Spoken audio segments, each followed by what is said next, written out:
what really happened with your host, Mike Rivero, because World War III is a really bad idea. Here is your host, Michael Rivero. And aloha, America. Welcome to our show today. It is Thursday, June 15th, 2017, halfway through the month here. We've got a lot of stuff to talk about today. The phone lines are open, 800-313-9443. Mike is sitting in our control room, ready to answer the phone, put you on the air with your comments and questions. A quick reminder that in hour number 3 of our program today, Paul Topete from the band Poker Face is going to be talking about Freedom Palooza, which is July 1st, 2nd, and 3rd. We've got a little poster flyer on the website today that leads to the Freedom Palooza website, so you can get the information. If you're in the area, apparently these are growing. It's becoming quite an event. Now, I think this is the 7th annual Freedom Palooza, and they keep inviting me to show up as a speaker, but I'm out here in Hawaii. What can I tell you? You know. Tomorrow, of course, in our 3rd hour, the lovely Lady Claire will be joining us, and Tuesday, June 20th, Dr. Renee Dufault talking about mercury in high fructose corn syrup. Now, we're getting more and more information about Representative Steve Scalise, and apparently his injury was considerably more severe than originally reported. It was reported he was shot in the hip, but apparently the reason he's in critical condition, the reason he needs more surgeries, is apparently the bullet sort of caromed around the pelvis and chewed up some of his intestines, and they need to basically go on in and patch all those holes, and basically it's serious. They think he's going to eventually recover fully, but it is a serious touch-and-go situation. For some reason, GOP Representative Mark Hanford is blaming Donald Trump for the Alexandria shooting. I mean, everybody is still pounding on this thing to get their own political agenda going, and you have to scratch your head and wonder what's going on. Now, interestingly enough, apparently a TV interview from 2011 surfaced in which James Hodgkinson, the shooter, was being interviewed about how the 99% were getting pushed around and how angry he was with the 1% that were just taking all the wealth, oppression by the wealthy and so forth and so on. So this guy's been out there for a while, and it sort of makes you wonder about all this claim that the U.S. government and the NSA and the CIA and the FBI have all these gigantic computer banks that are keeping track of everything that we do, because very obviously they dropped the ball on this guy. And so it kind of makes me wonder if they really have this ability to watch everything that we're doing, or like every other government project we've seen, it's just a huge waste of time and money and doesn't really do much of anything at all. Now, a lot of people are still talking about this climate of hate-mongering and pro-violence rhetoric that has been coming on out.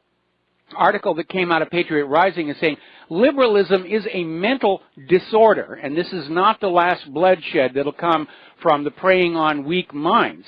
And even before this happened, I've been commenting on how Hillary Clinton had been running her campaign last year as a personality cult. It's all about the personality. Think Jim Jones and Kool-Aid, and you'll see the danger that's there. They're bringing in people who are not thinking, they're feeling, they're believing, they're daydreaming about this perfect world they want to live in. And they're not dealing with what's really going on. And it is from this climate that you build fanatics. And they have been encouraging this along. Now, Representative Jack Bergman is out there saying that the corporate media is complicit in the spreading of this hateful rhetoric that led to this shooting when the GOP representatives were practicing for the charity baseball game.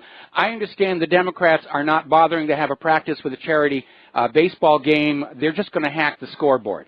So at least they'll be safe for a little while over there. Another article, this one saying liberals must take responsibility for their obsessive, violent rhetoric against Republicans. Now, that, of course, is very silly. Liberals, and especially liberal politicians, do not take responsibility for anything that they're doing. It's always some lower flunkey's fault, the will of the divine spirits in the sky, or, you know, a mistake. Remember when Hillary said, shoulda, coulda, woulda. What difference does it make now? All right.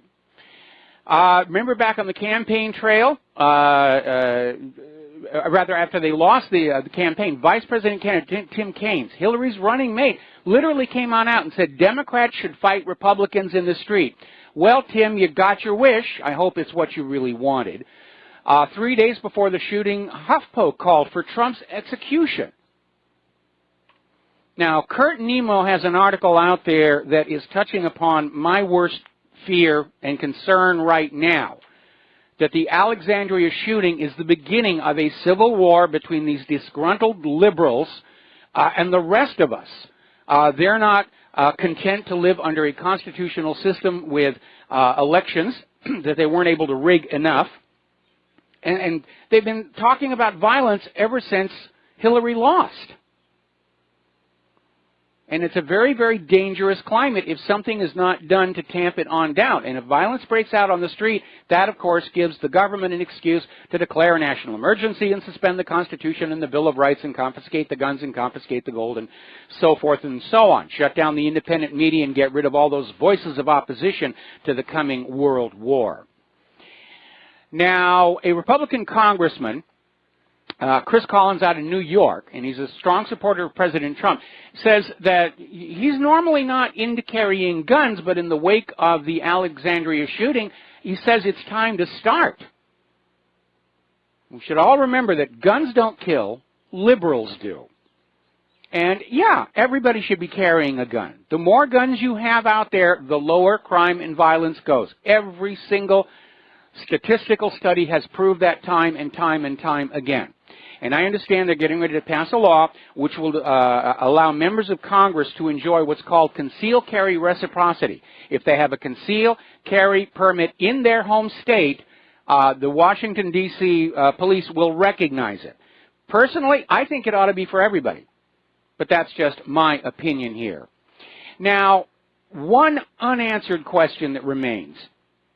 Was this James Hodgkinson on prescription antidepressants? Apparently his life recently had been on a downturn. He had moved to Alexandria, no mention of where his wife is, if she's still back there in Illinois. Apparently had a lot of time on his hand. He'd gotten into trouble with his business. He'd allowed his licenses to lapse, and then he was prosecuted for running his business without the appropriate permits. And so obviously a man containing a lot of anger. And I would like to know if he was on these prescription antidepressants. And touching on this subject, we put up a whole bunch of articles, flashback articles, about how bad these antidepressants really are. We had one that said, this is from Daily Mail in Great Britain, experts reveal the pills don't work for most people and could even cause permanent harm. And they're talking about this book, The Sedated Society, that said that in the long run, emotionally vulnerable people should not be given these medications. Another story that came out of the Telegraph, again Great Britain, which seems more forthright in dealing with problems in the medical industrial complex, did a review of clinical trial evidence and found that of 14 antidepressant drugs, only one, fluoxetine, marketed as Prozac, was better than a placebo at relieving the symptoms of young people with major depression. And they found that another drug, venlafaxine, was associated with an increased risk of suicidal thought and suicide attempts. This is not anecdotal evidence. This is being established in real studies. These are very dangerous medications, and right now about 25% of Americans are taking these things. And you have to look at this and say, does this explain the bizarre behavior we are seeing throughout our entire society? Are we drugging ourselves into insanity for the sake of corporate profits in the medical industrial complex? Another story, Daily Mail, doctor prescribed depression pills the patient didn't even need for 20 years, trying to get off of them.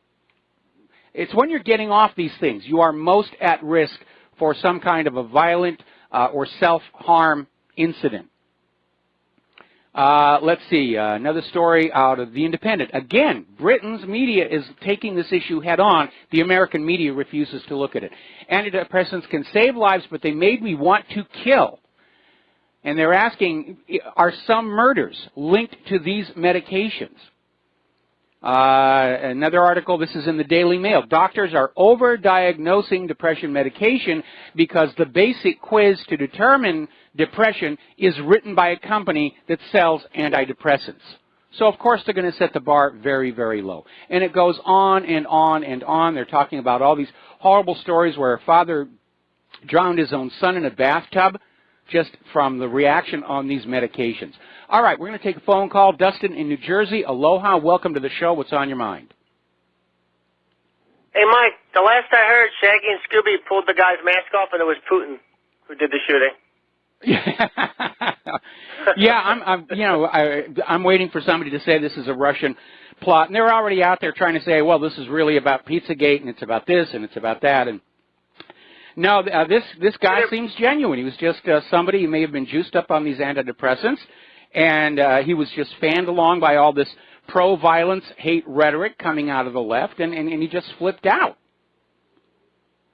And, Mike, would you say we're in the middle or the end of, like, a Roman Empire type of scenario? Because there's obviously an increase in violence going on. Anybody can tell that now, and this is the next phase.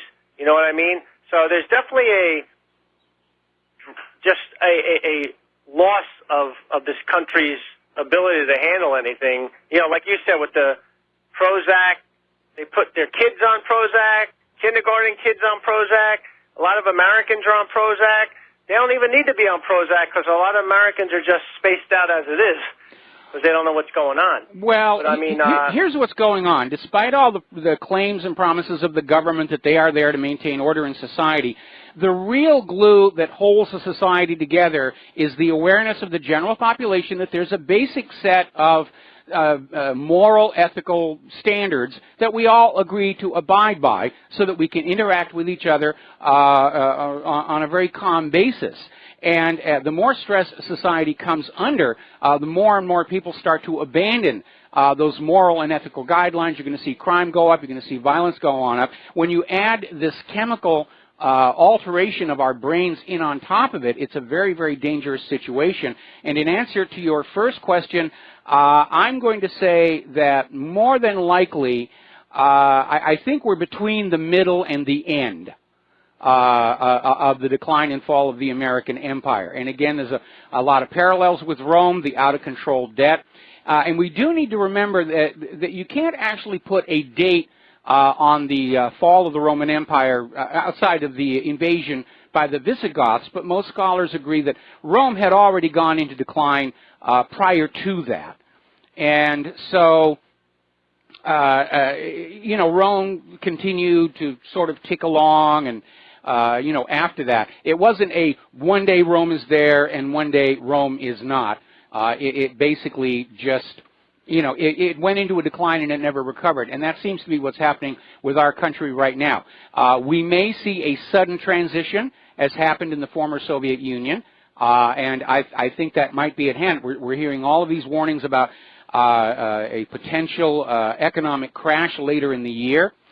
So, yeah, I do think we are an empire in decline, and we all need to be ready to basically get through this, transitionary period and be ready to start a new country in this land based on some original policies, principles from the Constitution and the Bill of Rights to make sure the nation is serving the people.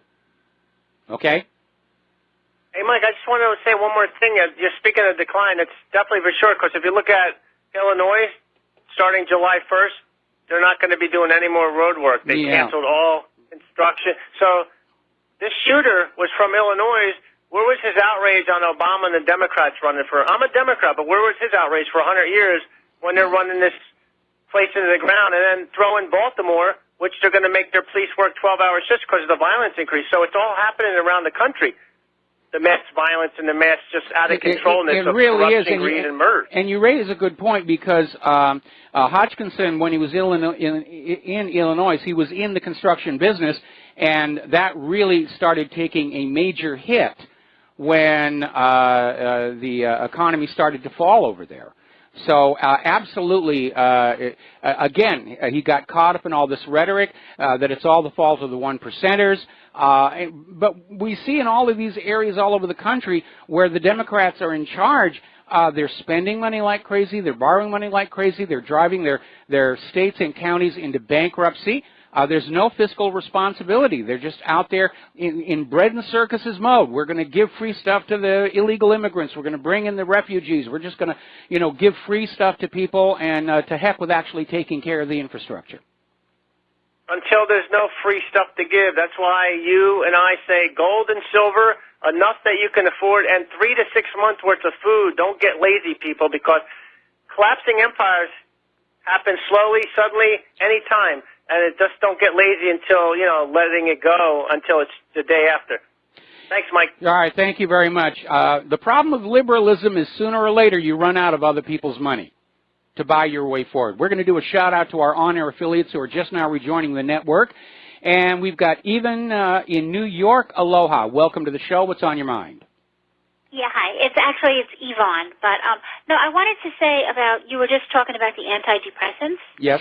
And a couple of decades ago when I was in school, we were taught, I don't know what the criteria is anymore, but they had something called like an exclusion criteria where a doctor was not allowed to prescribe antidepressants. He was not allowed to prescribe somebody as being clinically depressed unless he first excluded the fact that somebody close to them had died within the last year. Mm-hmm. So if you went to a doctor and you said, my mom just died, they would say, well, you should be depressed. We have to wait a year before we can prescribe the medication. But recently, 2 people that I know, both relatives, both who had a mother that died, one was my uncle and the other was my sister-in-law, the week that before the loved one passed on, they were at the doctor and the doctor prescribed them as being clinically depressed. And I think that was deliberate. I think the doctor knew, okay, if I wait, you know what I mean, I won't be able to make the prescription. Mm-hmm. It was literally 1 week before the passing. They were in, my grandmother, she was in the, hospice? Yes. Dying. And, the doctor says, oh, yeah, you're clinically depressed. And I think that is so shifty. The other thing I wanted to say was that on social media, people are saying that Trump, not a lot, but, the liberals are saying that, not Trump, the man who was shot, yeah. This is payback because karma's, what, because they said that he passed a law to allow mentally disturbed people get a gun, so he deserves it. I cannot believe that people are that bold to say that, but they are. Yeah. And then the other thing I just wanted to say real quick, sunchokes, they're also called Jerusalem artichokes. Yes. If you're a prepper, that's actually, the Pilgrims didn't survive on corn, they survived on sunchokes. Look it up, because the root, it's a weed, it grows underground, even in sub-zero weather, you cannot kill it. It sustains you better than a potato, and in sub-zero freezing weather, you can go out and dig up the root, and that's really how the Pilgrims lived. We've got them in our yard in pots, but that was my comment. Okay, that's a good one to look at. Thank you very much. We're going to let you go here, and we've got more calls. I'm going to put them off until after this next commercial break. When I had my one very bad experience with prescription antidepressants, the doctor basically pushed them on me. And I was going through the breakup of my first marriage, so had there been an exclusion rule, yeah, you're supposed to be depressed. Oh, no, these pills will make you all feel better. And it was a disaster, and I will never, ever, ever touch those things again because, I figured the doctor knows best, and I took the pills, and I was happy, and I was fun to be with. And then after 4 weeks, all of a sudden, I had this crash. And the only way I got through that is I literally just sat there, not moving, saying, it's the chemicals, it's the chemicals, it's the chemicals, it's the chemicals. And I poured the rest of the bottle down the toilet, and then 2 weeks later, my bathroom committed suicide. So we're coming up here now on a commercial break. When we come on back, we got more callers calling on the shooting and the antidepressants and all these other issues. So please stay tuned, and we'll be back after these words from our sponsors. And aloha, America. Welcome back to the show here. We're going to go back to the phones here. Kyle in Pennsylvania, aloha. Welcome to the show. What's on your mind? Hey, Mike. Well, as to the shooting and the antidepressants, it goes to a larger idea that is propagated by the left, that people are not responsible for their actions. You hear many excuses as far as the shooting goes that it's Trump's fault for creating this atmosphere, and the left just couldn't be expected to control themselves when being under such oppression by the president. There is a disturbing lack of self-control among the left. Yeah, well, and then you go to these antidepressants, and it's you're not responsible for creating the happiness in your life. You're not responsible for getting past tragedies and bad things that happens in your life. This little pill will do it for you. And you know, somebody walks into to the psychiatrist and says, "Hey, Doc, you know, my wife left me. I lost my job. I'm in the dregs. Here, take this pill. That's what your problem is." But then somebody walks into the psychiatrist and says, "Hey, Doc, I think I'm a woman. I want to chop off my member, put some boobs in me, and call myself Betty Lou." Oh, that's perfectly normal. That's not your fault. That's the way that you were born, and that's no way is that a psychological issue. We just need to let you be who you are. The left lack of responsibility for their own behavior and their own emotional well-being. Well, that's a fundamental platform. Is the reason why you're seeing all this mess to it. That's a fundamental aspect of the liberal platform, that you are not responsible for the condition your life is in. You're a victim of the evil male patriarchy. You're a victim of the heterosexuals. You're a victim of the white people. You're a victim of this. You're a victim of that. And if you will give us money and votes, we will right these wrongs that have been done to you. But since the wrongs are all imaginary, nothing ever really happens. But people fall into this thing. People are being told, you know, you don't have to take responsibility for the bad choices you've made in your life. If you will sign on with the liberal agenda, we'll grant you absolution, because all of the things that are wrong with your life, it was somebody else's fault. Well, and if you legitimately thought that, hey, Donald Trump is the next Adolf Hitler, and we're living in the Weimar Republic before, you know, tragedy happened. If you legitimately thought that, I could see people doing things like this if you thought that he was a Nazi. Whereas that's why all the stuff you see on the news and CNN, they don't actually believe that. They're just propagating lies to inspire people that somebody will legitimately believe, oh my God, I'm doing the world a favor by killing Trump, by killing Republicans, because these people are evil, and that there needs to be a certain level of accountability for that rhetoric, I believe. Well, once again, not their fault. Again, when I was young, the idea when you're growing up you got from your parents and from your school was you were responsible for your own actions and your own decisions. And if you were out there saying, you know, Mommy, the other people made me do it, that wasn't considered a valid excuse. But again, it's a part of that aspect of the bread and circuses decline of the United States, where the liberals will get on out there and say, well, you know, the reason you're not where you think you ought to be or deserve to be is because there are these unseen enemies around you that we will fight on your behalf. And it's a very powerful sales tool, and a lot of other regimes have used it throughout history. But in the end, nothing can be done because the enemies always turn out to be imaginary. Yeah, you know, the idea that there's... The first... I'm sorry. Okay, go ahead, and you got about half a minute. The first step in addiction is saying, I have a problem. The problem is with me. The first step in solving an issue that's in your life is saying, this is the problem. Is it internal? Is it external? And if you can't do that, if you can't recognize where the issue and the problem is coming from, it's impossible to solve it.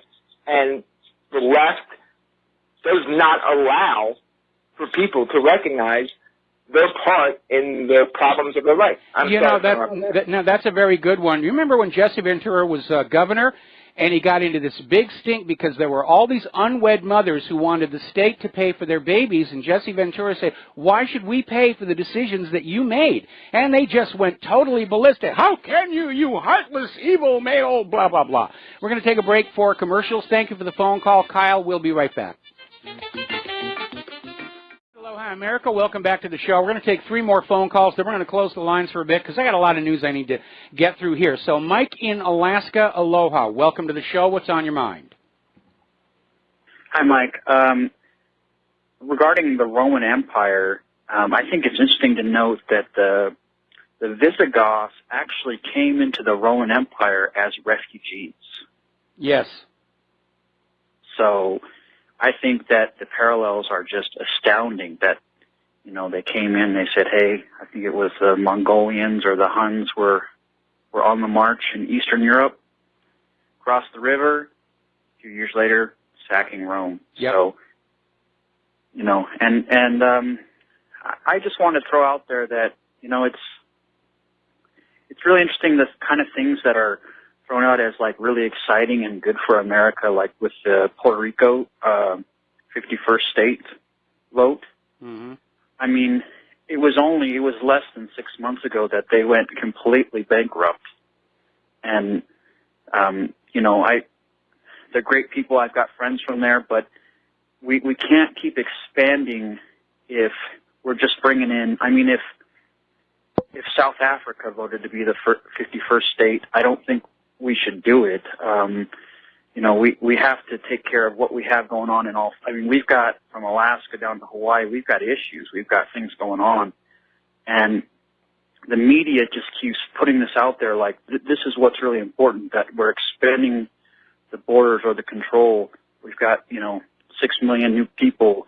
Well, we can't take care of the ones we have now. So it's just it's a dog and pony show to kind of distract from the real events, what's really going on. Well, first of all, let me cut in here for a second. The referendum down in Puerto Rico was non-binding. It's a symbolic vote only. And I agree from an economic point of view, and Puerto Rico is still dealing with its bankruptcy. It's not like it went away.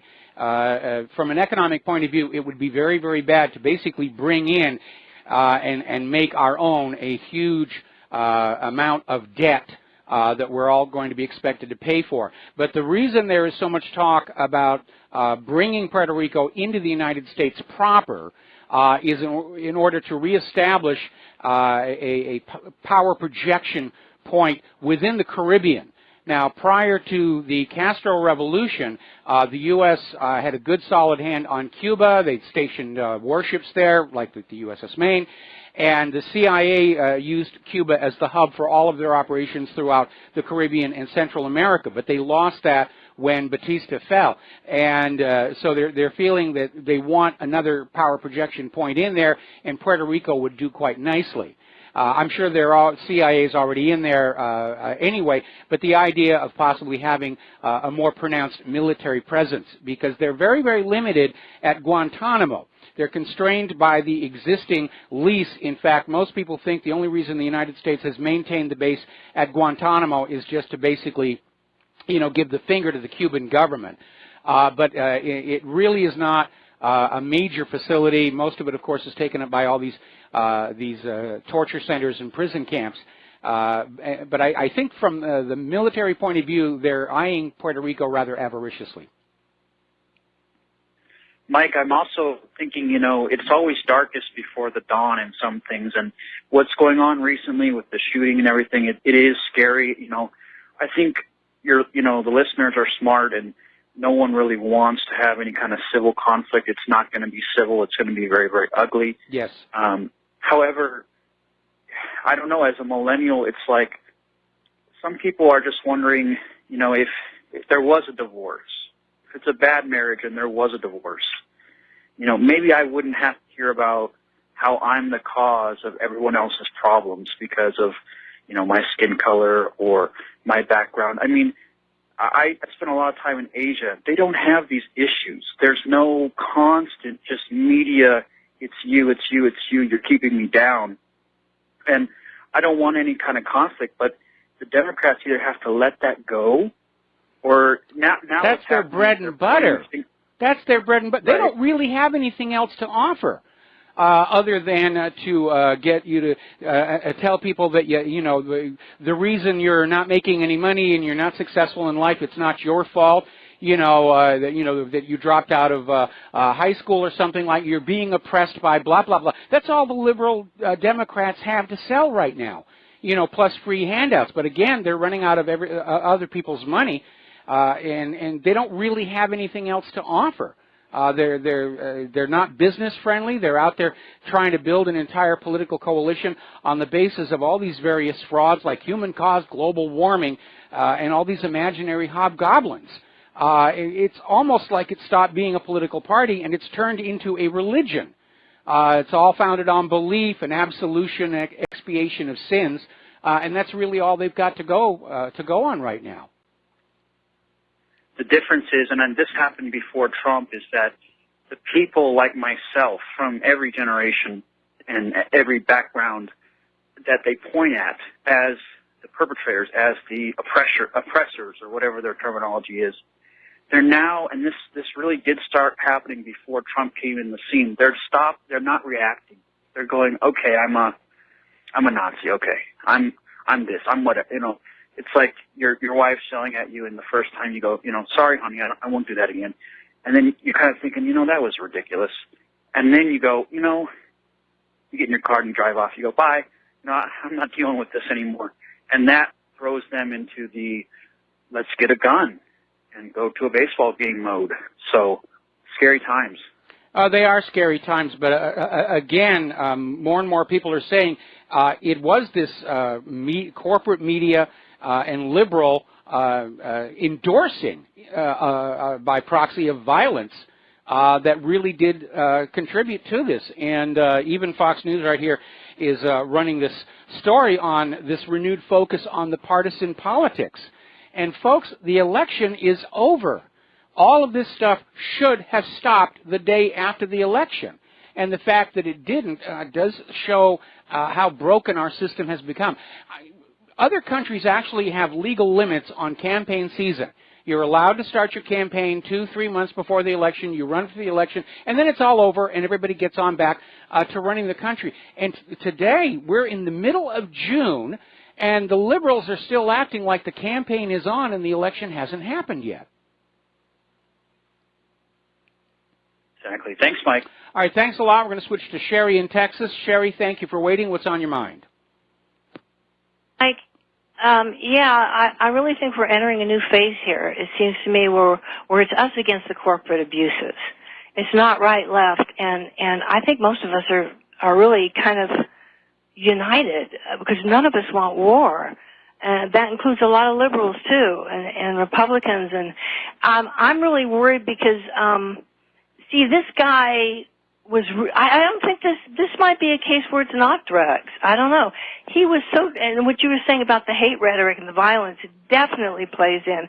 But he was really disappointed in Trump. He said. Now the media spun that, said he hated Trump.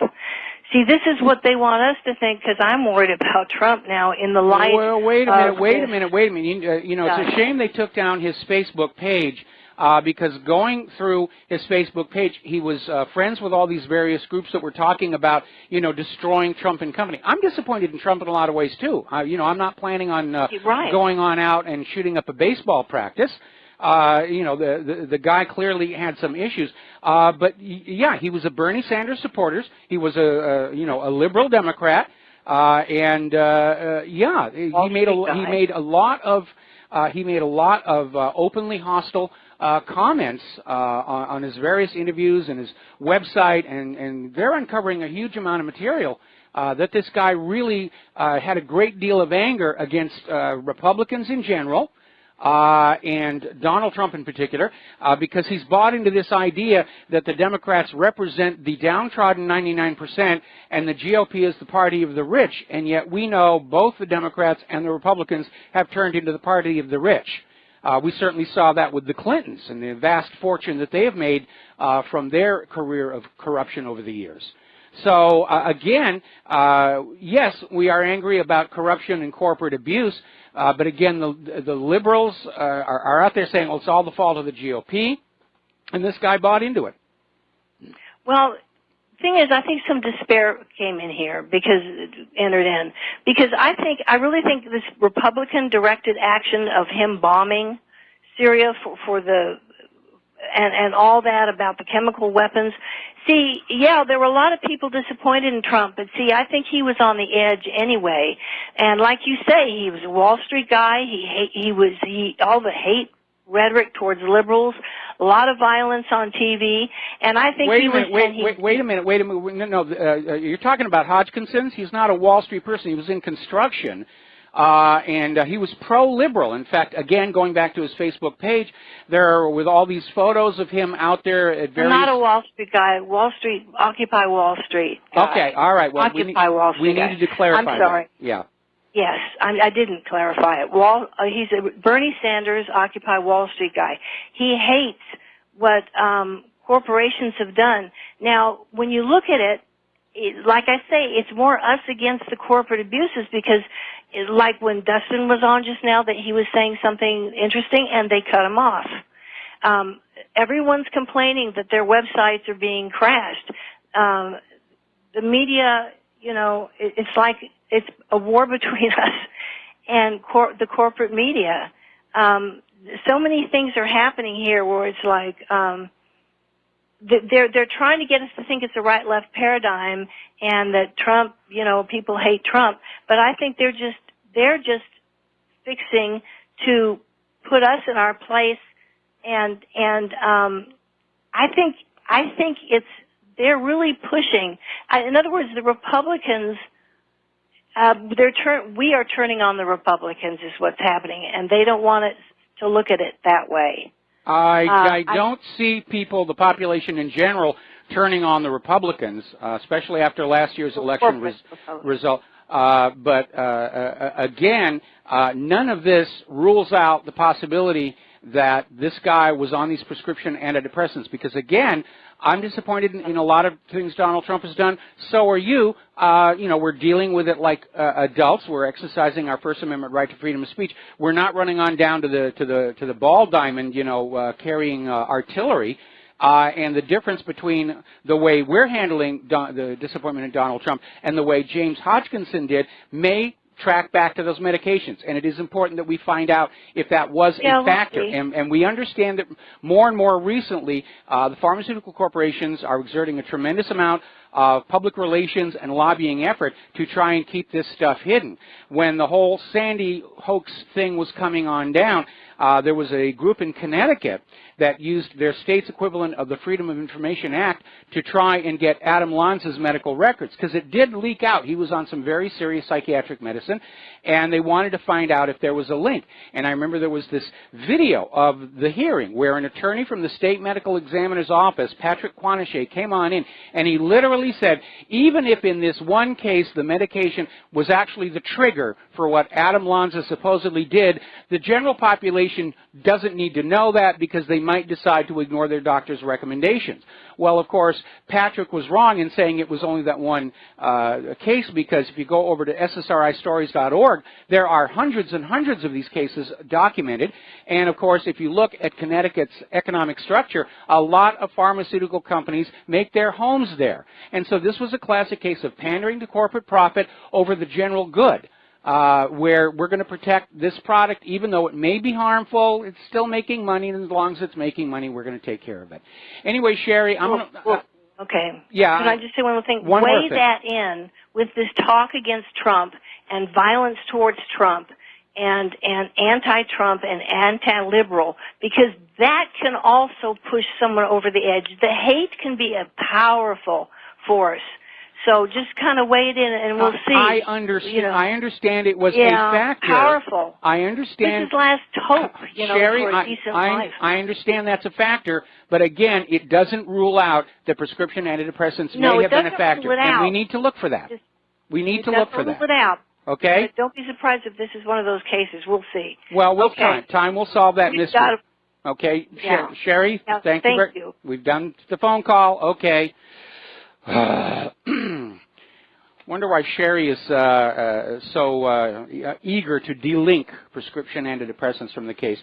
All right, we're going to take one more phone call, then we're going to close the phone lines because I've got a bunch of stuff to talk about. Fran in Washington, thank you for being so patient through these other callers. What is on your mind? Aloha, Michael. Yeah, I caught an audio clip from ABC this morning about a congressman that was, it was an audio clip on ABC. He said, you've got to calm your people. And I'm listening to that and hearing what's not being said.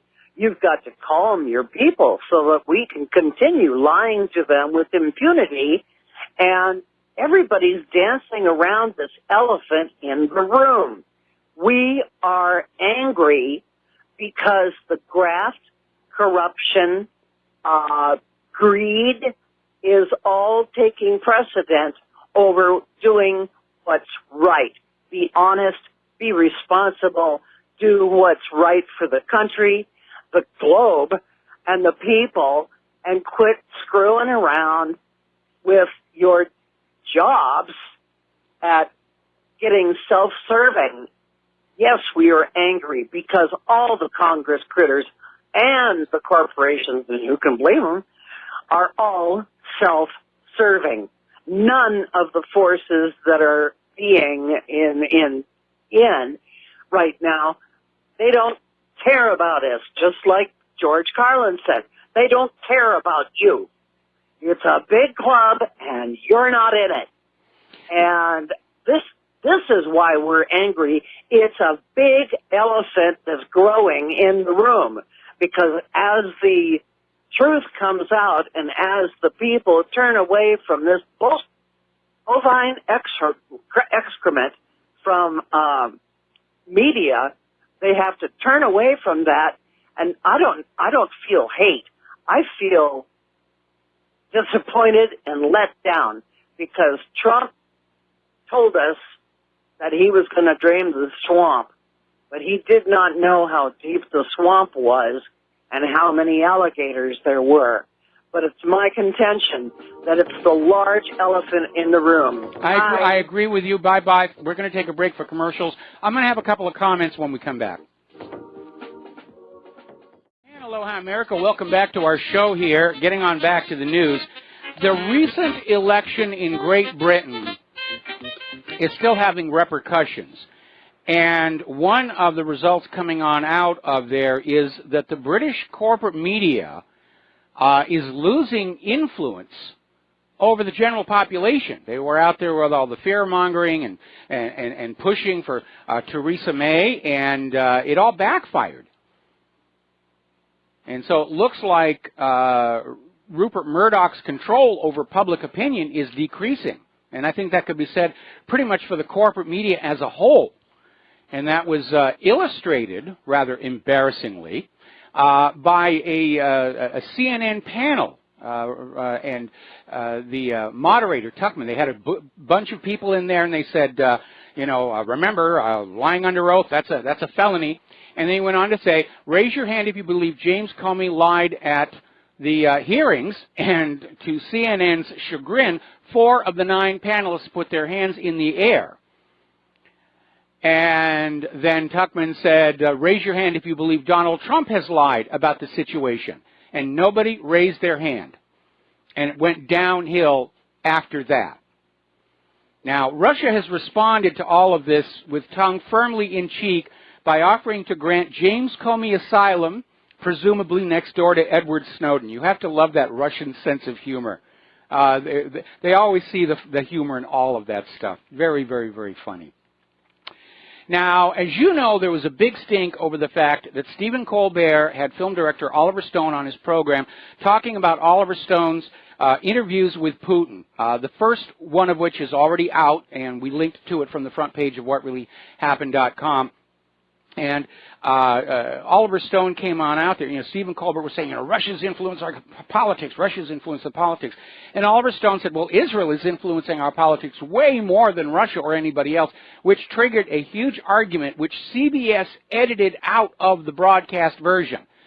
Most talk shows will go on much longer than the airtime so that they can go on in and excerpt out the best moments or cut out things which are embarrassing. And they cut out where Colbert and Oliver Stone got into this argument over Israel's tinkering with our politics. What was really interesting is looking at the comments on the YouTube video of the final broadcast version.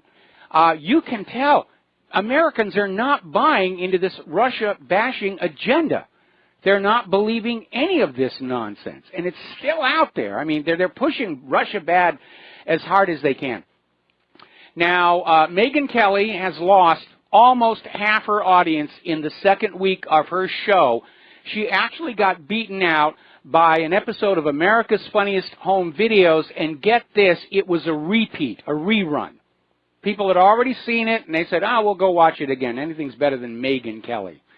In what may be a very telling sign of the times, Fox News is getting ready to drop their slogan, fair and balanced, possibly to be replaced with spun and doctored and bought and paid for. We'll be back after station identification.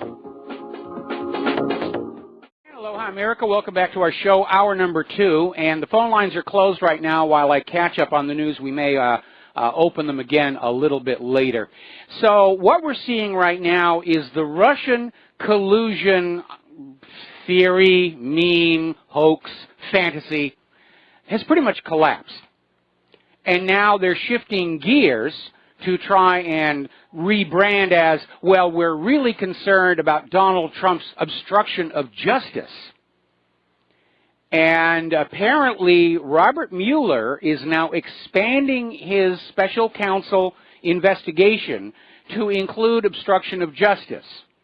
And as you know, there was that very strange report that came on out where Mueller has offered James Comey an immunity deal, which didn't make sense in the context of Russian collusion investigation, but does in the context of obstruction of justice. There's only one problem with that.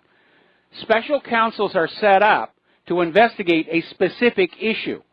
They're not allowed to go on fishing expeditions. And we know that, first of all, there's a conflict of interest because Mueller and Comey go back a long time together. When Mueller was head of the FBI, Comey was his deputy, and working together, they worked to frame people like Stephen Hatfield for the anthrax letters after 9/11, for which the government was sued for almost $5 million. So they're dirty. They're both of them very, very dirty. And Mueller has loaded up his staff at the special counsel office with all of these known Clinton and Obama supporters and donors. And it's very obviously not being set up to be an impartial, objective investigation. It's a hatchet job. It is a witch hunt. Sean Hannity is out there saying Mueller has to go, and he does. Congress should shut down the special counsel because it was brought about through Comey's leaking of this memo to the New York Times, which forced Jeff Sessions to recuse himself. And it was all based on that now completely discredited dossier of Donald Trump and the prostitutes in Russia, blah, blah, blah, blah, blah, blah, blah. It is a fantasy. It's concocted out of thin air. And I understand and I agree that Donald Trump should not fire the special counsel because the liberal Democrats are going to scream, oh, it's Archibald Cox all over again, it's Richard Nixon. But Congress really ought to shut this down before it turns into another huge embarrassment. Now, Ken Starr, who was good friends, well, not good friends, but he was basically involved in the Clinton scandals all those years ago, he's out there saying that in his eyes, he doesn't see a case for an obstruction charge. This is just more trying to keep Donald Trump so busy dealing with the alligators in that swamp that he is unable to implement his agenda that he promised us during the campaign.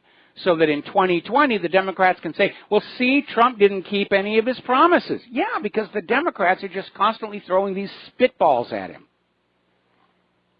And it's making us look weak to the rest of the world. Yes, we're very strong militarily. At least we are told that we are. But other nations are looking at what's going on and seeing the United States as weak politically because it does lack unity. Now, getting over to the war zones, apparently ISIS has collapsed east of Palmyra, and the Syrian army is now advancing toward Deir ez-Zor, and they're making tremendous, tremendous gains. Now, Secretary of Def Mattis is still out there trying to defend all these attacks on the Syrian forces, saying it was self-defense. Those Syrian forces got too close to us. We were afraid we were going to be harmed. And let us not forget, those U.S. forces inside Syria do not have the permission of the Syrian government to be there in the first place. So you can see how ridiculous this is. The U.S. government has effectively invaded Syria, and when the Syrian forces come close, the U.S. government bombs them and says, oh, we're only protecting ourselves. That's like Adolf Hitler invading France and claiming that he's attacking the Allied armies only as self-defense. Now, apparently, the push through to the Iraqi border by the Syrian forces apparently caught some of our military planners by surprise. And Defense Secretary Mattis is saying, yeah, they didn't see it coming. And it was a very bold move because they have literally boxed in the U.S. forces in southern Syria. And the original goal of those forces in that area, they wanted to use Al-Tanf as a staging point for a push into the Euphrates Valley. And now basically the U.S. forces, they're an isolated outpost in the desert. They're ineffective where they are right now. Meanwhile, a Syrian delegation has traveled to Baghdad to discuss joint efforts to secure the border between Syria and Iraq, both in the context of the attempt to carve a new Kurdistan out of it, but more to the point of not letting the U.S. forces cross back and forth willy-nilly. And, of course, applying the same thing to ISIS and Al-Qaeda.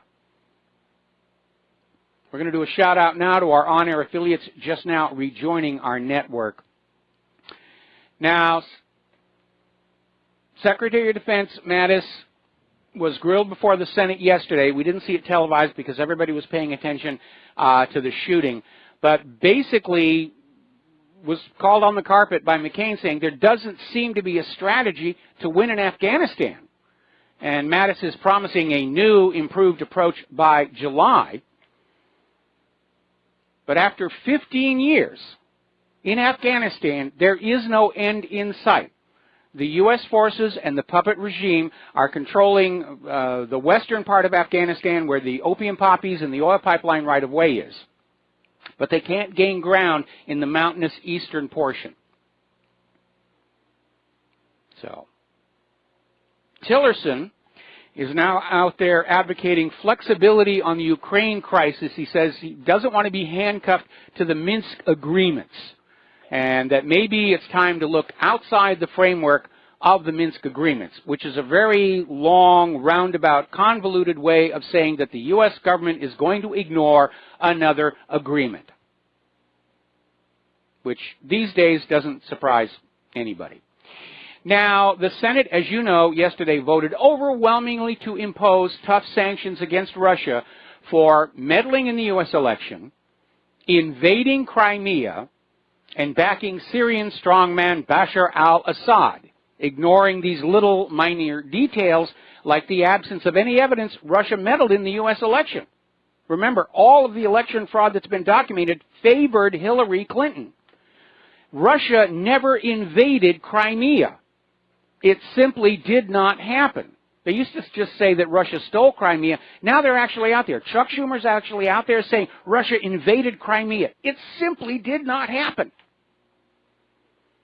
And Russia is not so much supporting Assad as trying to get ISIS out of Syria, just as the U.S. government claims it's there trying to do. I'm beginning to get a sense that Washington, D.C. has become so frustrated at the American people seeing through the lies, they're starting to go into denial. They don't want to know anymore. They've stopped the internal polling. They're just going to go on out there and repeat the lies over and over and over again and hope you'll get tired and say, all right, Russia's the bad guy. Take my money, take my children, go kill Russia. Now, Germany and Austria have come out strongly opposed to the new U.S. sanctions against Russia because Germany and Austria are two of Russia's biggest energy clients in Europe. And they're warning that these sanctions could affect European businesses involved in piping the Russian natural gas and can harm relations between Germany and the United States and between Austria and the United States. In other words, they're pushing the sanctions are pushing these countries away from the United States, which doesn't have anything Germany and Austria really want, and closer to Russia, which has the energy resources they need. So again, we're seeing a ham-fisted move by the Senate that was not thought all the way through to its possible side effects. Now, Donald Trump, in some of his interviews, is out there saying he agrees with Trump that the Russia hacking the election mantra is fake news. Yes, it's fake news. Of course it's fake news. There's nothing coming out of the corporate media that is believable except the sports scores and the weather report, and they're not even all that good on the weather report. Now, getting on down to Qatar, and talking about what's really going on there. Is it really a backdoor to the long-desired war on Iran? Possibly. You need to understand that Qatar and Iran share the world's largest natural gas field. One of Qatar's major exports is liquefied natural gas. And basically, when you go back to May 21st, when Donald Trump was speaking to the Gulf leaders in Saudi Arabia, he was talking about the threat to the petrodollar from China and the yuan. And the more and more they push on these countries, the more these countries that have the oil and gas are turning away from the West and the dollar, and they're realigning with the East, with Russia, the ruble, and the yuan. And that's what they're trying to stop. That's what all of this blood and carnage is all about. It's an argument over which brand of ink and paper the world is supposed to use for the next 100 years. It's a stupid reason for a world war. But that's how they're thinking. Meanwhile, Iran has succeeded in sending 500 tons of food supplies into Qatar. And again, what has really put the wrinkle on all of this, notice that Saudi Arabia has not invaded Qatar yet, even though Qatar has told Saudi Arabia to take their list of 10 demands and stick it where the sun don't shine. Because all of a sudden you've got Turkey aligning with Qatar, Iran is on Qatar's side, Russia's coming on in. We're always talking about the potential for this spiraling out of control, but right now I would suspect that serious career military experts within the government are looking at the situation and saying, in point of fact, the United States is not able to take on a military peer at this time. And that means running the risk of a nuclear exchange.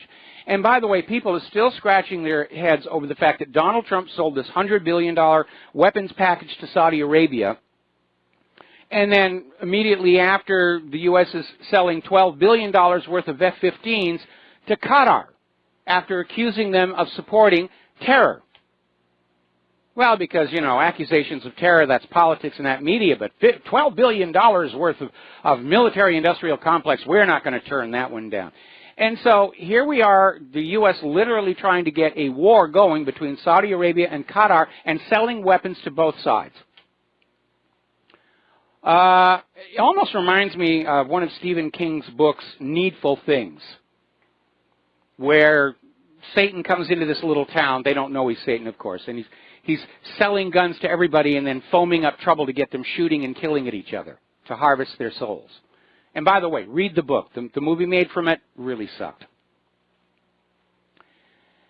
Now, do you remember this whole mantra that we have been getting this year? Massive surge in anti-Semitism, and it came on out there has been a 60 blah, blah, blah, blah, blah increase in anti-Semitic incidents. And then it came on out that all of these increased incidents came down to just 2 young hoaxers. And here's the problem. Even though it's all been exposed as a hoax, organizations like the ADL and the corporate media are still out there pushing, there's a massive surge in anti-Semitism. Don't bother us with the truth and the facts. We're too busy selling the agenda. Now, we've been talking about the poor quality of U.S. weapons and the amazing weapons that Russia is developing for much less cost, like the Zircon missile, and now China's apparently developing their own hypersonic missiles to be carried on jet fighters that are going to be able to fly at 4,000 miles an hour to hit their targets.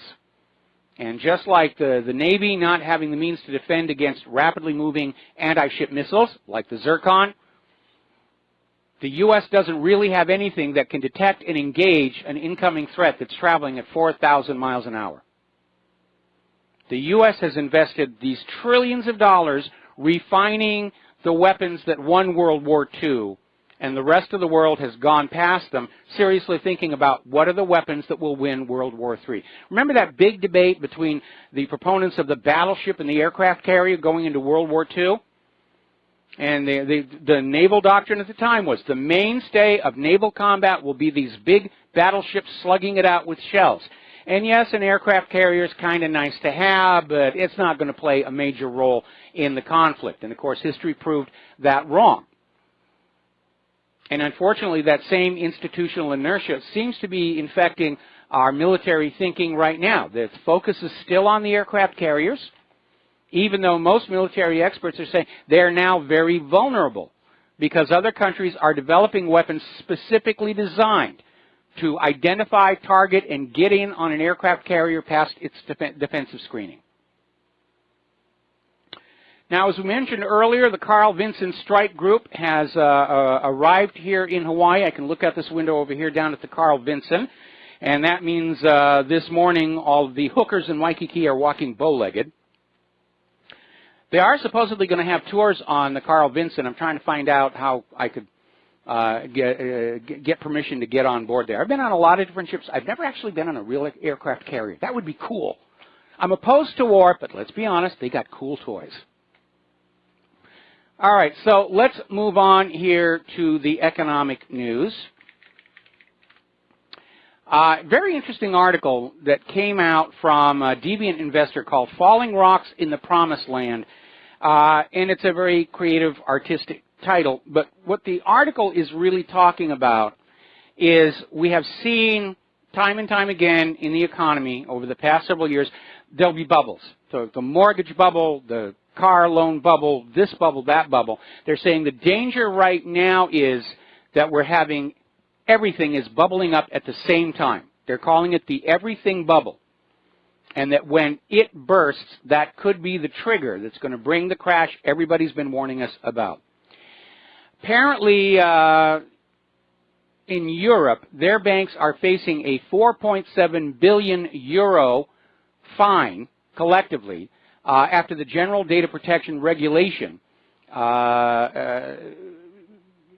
comes into force. This is coming from data security solutions firm All Clear ID. Apparently, they are not up to standard. They're not playing by the rules. Somebody didn't want to sign a check here. Wells Fargo has now been accused of making improper changes to mortgages. Bank of America has started laying off employees. They won't say how many are going to be let go. These are all very, very bad indicators. Now, as we head into the Brexit negotiations, the European Union is preparing the legal mechanism to basically take over London's extensive trading business with euro derivatives. I think if the London financial people are smart, they will not oppose this, because the derivatives market globally is a disaster waiting to happen. And I think London might be very well off to just say, sure, we'll send it to Paris and the EU, cut their losses before it comes apart. Meanwhile, Greece is on the brink of bankruptcy. The Eurogroup president is saying they refuse to agree to debt relief. There's not going to be a bailout anytime soon. Greece is refusing to go along with all the demands placed on it, including more austerity on the people and the privatization of Greek public assets, which I don't think the government of Greece legally has a right to sell. All those public assets are paid for by the taxpayers. The taxpayers collectively own them, and only the taxpayers collectively can agree to that sale. But we're seeing it all over the world. Here in the United States, taxpayer-funded assets are being sold by the governments into private corporate hands. And I don't think that's legal. I really do not think that's legal. Meanwhile, Nike has announced 1,400 layoffs as discretionary money dries up, meaning people don't have the money to go on out and buy a shoe that's twice as expensive because it has a swoosh on it. That kind of gratuitous decoration doesn't last in a stressed economy. We'll be right back after these commercials. Aloha, America. Welcome back to the show here. And we're just getting a detail. Remember when the shooting happened yesterday morning and the media was already out there saying, oh, he had an AR-15, an AR-15. Well, it turns out, once again, the media did not have the story correctly. The shooter was using an SKS, which is a gun that precedes the AK-47 by about 4 years. He also had a 9mm handgun. So there was no AR-15. Once again, the media is out there demonizing the most popular rifle in America, and rather gratuitously. Now, getting on back to the economic news. Yesterday we reported on how Sears Canada is saying they're not going to be able to continue their operations up there, and today we're finding out that Sears Canada has hired a bankruptcy advisory firm, the same one that represented Target Canada in its insolvency proceedings. Another bad sign there. Over at the Huffington Post, they laid off 39 staffers yesterday, and apparently this was because Huffington Post is owned by America Online, which was just acquired by Verizon. So a lot of mergers, acquisitions, and paring down here. If you're a fan of the Cheesecake Factory, you might want to cash in those little gift cards real soon, because apparently their sales have slid, part of the restaurant decline in general. And again, when your economy is starting to go bad, restaurants are often one of the first sectors to really feel the pain, because people don't have the money to go eat out anymore. They go to the grocery store, or they're growing something in the backyard, they stay at home and they cook it. Apparently, the credit rating for the state of Illinois could be set to junk status within the next 2 weeks. And as one of the callers at the first part of the show mentioned, Illinois is going to cease all road work the 1st of next month, July 1st. They're just canceling all of the contracts. So look for Illinois roads to get worse. Gosh darn those Republican... No, wait a minute. The Democrats are in charge of Illinois. That's right. The Democrats are in charge over there. Now, there is a warning being sounded out of concern. As you know, our railroad system is very important. And apparently, the U.S. rail companies are literally importing their boxcars, their rail cars, from China. And part of that is because the Chinese government subsidizes their companies that produce railway rolling stock. Well, if Donald Trump wants to bring jobs back to this country, I think this would be a really good way to do it, to basically impose import tariffs on imported Chinese rail cars and start cranking up the factories in this country that know how to make it. We're not talking a high-tech item here. It's just big iron. And this might also lead to the reopening and revitalization of some of the domestic American steel mills as well. We're going to take a phone call here. Ramsey in Canada. Aloha. Welcome to the show. What's on your mind? Hello, sir. Yes. Sir, I have a question. I want to say something, then I ask a question.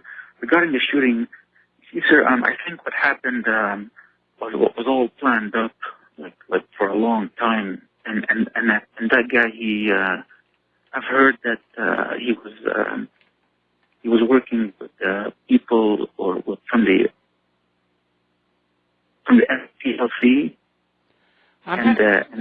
This is kind of a bad phone connection. Can you speak a little bit louder so we can hear you? Yeah, sorry. Is that better? Much better. Okay. You see, I was going to say that regarding the shooting. In my opinion, this was all planned up for like weeks or probably months. And also, I've heard that guy, he was working with people from the SPLC. Like that's what I've heard. Like that guy just woke up one morning and did this. Like I don't buy that. Like this was all planned up. Well, I'm pretty sure he planned it for a long time. First of all, he moved to Alexandria, and before he moved, there had been a noise complaint from his neighbors that he had been target practicing out back of his home, which is legal to do, but it sort of made it look like he was trying to prep for this. Anyway, Ramsey, going to let you go. Going to take a break for commercials. We'll be right back. And aloha, America. Welcome back to the show here, and I'm looking over at Fox News, where they're confirming that Robert Mueller is shifting the focus of the special counsel office away from the Russian collusion idea, which has collapsed for lack of evidence, and now they're pushing that obstruction of justice charge. Even though Comey said under oath he was never asked or ordered to alter any investigation. This has just reached the point of silliness. All right, getting on back to the economic news, because we're coming up on the top of the hour, and Paul Topetti from Poker Face here. Article that came out of Blacklisted News warning that when the economy starts to really come apart, which at this point seems to be inevitable, that already the liberal Democrats are getting ready to sell the idea that this is all Donald Trump's fault, that the economy was just absolutely beautiful and recovering, and everybody was happy, and this was a land of plenty right up to the end of last year, and as soon as Trump took over, it just all went to heck in a handcart. And we made that prediction last year. I said, Trump needs to be very careful. I mean, I know he wants the job of president, but he's going to be president during a big economic crash, and everybody's going to say it was all his fault. It's all like Herbert Hoover. Everybody claimed Herbert Hoover created the Great Depression of the 1930s, but he didn't. It was created for him by the bankers. More bad news for the cable TV industry. Almost half of all remaining cable subscribers are indicating they're ready to cut that cable. And I can understand why. Nothing but reruns. The only reason we have not terminated our cable contract is it's also our internet source, and obviously we can't get along without that. But we've turned off all the premium channels and everything. There's nothing there. It's the same stuff over and over and over and over again. Now, a little bit of good news for much beleaguered sport fans all across the country. Apparently, Congress is considering a new law that is going to impose strict limits on local governments using taxpayer funds to build professional sports stadiums.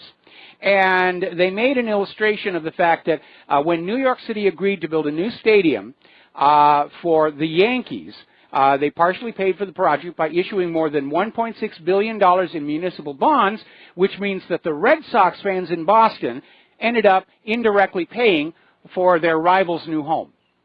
And that hardly seems fair. I mean, when you look at these professional sports teams, they're owned by billionaires. Why can't they build their own sports stadium? Now, apparently a new law has come into effect in Nevada, basically making it a free trade zone for Bitcoin and other blockchains. And apparently Nevada wants to become a hub for blockchain startups, and is basically trying to set up this free trade zone to sort of encourage this as a new business to possibly diversify away from the casinos. Because, again, as the economy declines, the gambling casinos aren't doing very well. The Las Vegas shows aren't doing very well. In fact, just like the car dealerships, where you're seeing ads for cars at extremely low prices, you're seeing these ads for the Las Vegas resorts where they're practically giving those rooms away. However, we do need to have a little bit of a caution. Story out of Natural News talking about the recent Bitcoin flash crash, underscoring that Bitcoin is not really a store of value. It's a virtual currency. It has no real backing or foundation to it, similar to the Federal Reserve note. It is wide open to manipulation. And they had that surge of Bitcoin selling in Japan that pushed up the price. Then it dropped. Now you've got Kramer out there saying Bitcoin's going to go to $1 million. And that right there tells you that this is something that is open to shenanigans. Any form of monetary exchange, sooner or later, the wolves of Wall Street will get in there and find a way to mess around with it. Meanwhile, Angela Merkel is trying to deal with some of Europe's out-of-control debt by asking the G20 to impose a global tax on the Internet, where every keystroke, so much goes to the G20, who will then spend it on themselves. And, of course, once they start taxation on the Internet, they can use targeted taxation to go after, for example, the independent media. For example, let's say they put a $5,000 tax on running a website. And obviously websites for stores, governments, media corporations could afford that. 1- and 2-person operations like whatreallyhappened.com, there's no way we could do that. If I had $5,000, I'd be buying a newer car right about now. Meanwhile, the U.S. is blocking Chinese investment, or they're thinking about blocking Chinese investment in artificial intelligence companies here in the United States of America. They're concerned that China may acquire the technology and take the lead away from the United States. Not that I think we have the lead over here. But, of course, no such restriction applies to Israel. They can come on in and invest in America's top IT companies and then move them to Israel. That's what they did with Intel. So again, one set of rules for Israel and another set for everybody else. All right, we're going to go ahead and take a phone call. Steve in California, aloha. Welcome to the show. What's on your mind? Well, when you mentioned the sports stadiums being built by the taxpayers and the billionaires having it all funded for them, I mean, that's a clear example of corporate fascism right there. And that's been going on for a long time, and I don't know why that continues, that these billionaires who own these teams keep pushing it off and getting away with you and I, building the sports stadiums for them. It's just, this is going on forever. Yeah, it has been. And obviously, these billionaire owners of these professional sports teams are very good friends with the local politicians. I imagine they're very generous campaign contributors, and that's part of the factor as well. But looking at the actual economics of these stadiums, very rarely do they ever pencil out. I mean, the justification given to the population is, we're going to spend taxpayer money on the stadium, and it's going to bring all kinds of new economic activity to our community. Well, the community is going to be going to the stadium, but unless you have like a World Series or final game, where a lot of people are flying in from other places to come on in, it's really not new economic activity, it's just redirected economic activity. And again, like the Olympics, it never really pencils out. Again, I see no reason why these owners of these professional sports teams, if they want a really gigantic stadium, they should pick up the cost for it. I totally agree. Hey, going back to Illinois and their economic woes right now, I mean, we just need to look at which they haven't talked about in a while, but just looking at the default of the lottery system they have there, and they're in bad shape if they can't pay out on their lottery, because that lottery is a huge revenue maker for them. Yeah. Evidently it's being used to pay off every little bill they can, but if they can't pay out the winnings, they are in ruins right now. Well, that started back in 2015, where Illinois, if you won more than $600 in the Illinois lottery, you got an IOU from the state, which they'll make good on somewhere down the road, maybe, possibly, blah, blah, blah. And I'm surprised people are still buying Illinois lottery tickets if you can't actually win more than $600. Right. Well, we need to tack on some interest on that, too. I would agree. On that. Hey, thanks, Mike. All right, thanks an awful lot. We're going to let you go. Now, finally, after all the Sturm und Drang, the Brexit negotiations will start next Monday, June 19th. There was earlier speculation that there might be a delay because Prime Minister Theresa May, at least for the moment, is still scrambling to put together some kind of a coalition to prop up her minority government. And a new wrinkle that's coming on in, the DUP, which Theresa May has approached to try and form a majority, a slim one, wants Nigel Farage to have a role in the Brexit negotiations. And that is going to complicate things. Now, the European Union, I have to wonder what they're thinking. Apparently, the European Parliament's Brexit negotiator today said that if Britain actually changes its mind and comes back to the European Union, they will lose all benefits. They'll lose the favorable terms of its EU membership, including the budget rebate and opt-outs on Schengen. Basically what it was is Britain's membership in the European Union, they had a few special concessions made to them, and basically Verhofstadt is saying that will all be gone. If you come back to the EU, it'll be as a regular EU member, and that means you will use the euro, and you'll be subject to all of our... So that's really kind of, I think, a very bad opening gambit, because you're basically adding fuel to the fire of the Brexit moving forward. Meanwhile, in other parts of the EU, this issue of the refugees is really beginning to fan on up. And this refugee crisis could actually shatter the EU even more so than all of the accumulated debt by the European Central Bank. Poland is basically standing up and saying, we're ready for a fight. And Poland is telling the EU, we're going to just fight the penalty for refusing to accept any more refugees. Meanwhile, the ex-EU chief Schultz is demanding Hungary lose their subsidies over the migrant clash. More and more people are convinced the reason the European Union wants its own army is because they're seeing a future coming on up where they're going to have to militarily intervene in the member states to slap them down. And of course, from the United States' point of view, they see a unified European Union army as a rival to NATO and U.S. influence in the region. So they're actually kind of opposed to that. Now, there's something very bizarre going on up in Sweden. I tell you, Sweden would never, ever go there. When Grand Tour was up there, Jeremy Clarkson couldn't resist making fun of just how over-the-top liberal they have gone. Their feminist government, they've got this huge rape epidemic going on up there.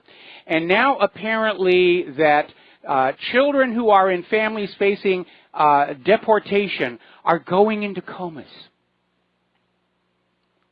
And the only known cure is for the parents to be granted residency permits.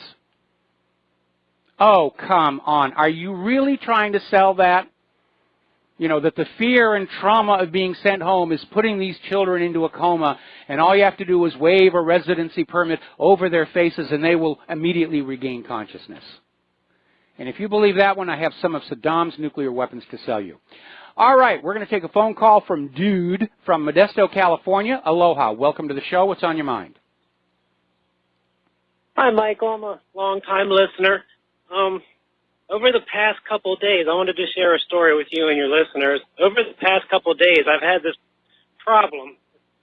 I shouldn't say couple of days. I should say more like past month or two. Ever since the Supreme Court put out that rule about net neutrality or somebody. I forgot what the news was, but I'm just finding out now that I'm being affected. This has to do with Comcast. Yeah, I just found out. I usually use a VPN. And I always use the Open VPN protocol. Yep. I don't know if you're familiar with that. Yep. But you know, it's a very good protocol. I used to I programmed my router on it because I didn't want their apps on my computer, so I programmed my router. And over the past couple, ever since that decision came out, my router, my Open VPN, stopped working. So I'm working really hard to try to get it to work, and it never did. So, unfortunately, I kind of blame my VPN company. I sent them a horrible message because I blame them, unfortunately. And I bought another VPN company, and this one talked to me, and they said, yeah, it appears that Comcast is now blocking the Open VPN protocol. Okay, so the problem is Comcast now. That doesn't really have anything to do with net neutrality itself. Because net neutrality is the idea that the backbone providers are allowed to give higher priority to corporate customers and lower the priority of us serfs out here. But we see a lot of companies are changing protocols to force updates and upgrades. We're going through this big thing right now where Skype has announced that many of their platforms for certain many of the Skype versions for certain platforms like the Windows Phone and everything will stop working the 1st of next month, and so people are scrambling to deal with that. And part of it is economics. They don't want to have to maintain so many versions. Certainly in the case of Skype, a big part of it is the transition from its original peer-to-peer model, which worked very well, to an entirely cloud-based service. So all of those versions of Skype that were still trying to work as peer-to-peer, they have stopped working, and you have to have everything go through the cloud, which means don't say anything really incriminating or embarrassing on Skype anymore because somebody might be listening. True, but it seems to me that the reason why they would, and the reason why I came to that conclusion is I looked at an article, a Best VPN article, and they said, yeah, ever since, and the article says, ever since that decision that, they are blocking the Open VPN protocol. And, my feeling about that is, the Open VPN protocol is basically to protect your privacy, or that's why I use it. It seems like one of the better protocols for that, and it just seems obvious to me that the reason why they would want to do that is because I guess they want to look at your content, they want to sell your content. That could very well be. I know that ever since Spectrum took over Oceanic here on Oahu, they have sold my local email address to all kinds of advertisers. I'm just being flooded with all of these emails, the ads to my local email address for things I would never have any possible use for, but it's just a blanket blast of the advertising stuff, and I have to go through every one and unsubscribe, and it's just been a real pain. But again, they're all struggling for market share. We know that cable subscriptions are down, and at this point, anything that makes money is going to be seen as good, and to heck with whether it angers, annoys, or inconveniences the end user. And I really do wish that the cable TV industry had been set up to allow for competition instead of these franchise areas being granted where if you live in that area, you only have one choice of a provider. It's basically a licensed monopoly, and monopolies always wind up being abusive to the consumer. Yes, that's true. That's true. I just wanted to tell your folks about that, at least. If they're using the Open VPN protocol, Comcast is blocking it. All right. Well, thank you for that information. We've got to take a break for commercials. We'll be right back. And aloha, America. Welcome back to the show here. Earlier in the show, I made a joke about never trust anything from the corporate media except the sports scores and the weather, and they're not very good on the weather. Yesterday at this time, the forecast for today was clear, sunny skies, and we've got thunderstorms coming in. So I think it illustrates my point. Getting on back to the issue of immigration, out in California, La La Land, they're defying the federal mandate to expand the immigration detention centers. California is, I guess the phrase would be, an open rebellion against the nation's immigration laws, and frankly, I think it's time for the governor and all these politicians who are behind this to be brought up on Title VIII violations, because it is illegal to offer aid and comfort or transportation to people who are not legally supposed to be in this country. Now, everybody is still out there arguing against Donald Trump's border wall, saying it's going to cost $20 billion to build that wall. In 2016, the cost of taking care of all the illegal immigrants in this country was $116 billion.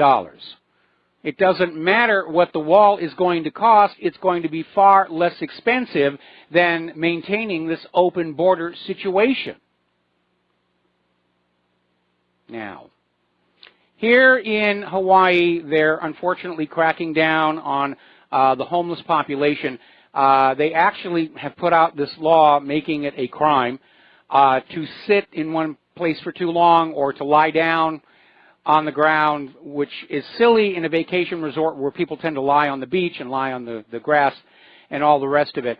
But apparently, two of the most volatile homeless camps on Oahu were dismantled earlier this week. Where do they think these people are going to go? We're an island. We're in the middle of the Pacific Ocean. It's not like they could walk any place else here.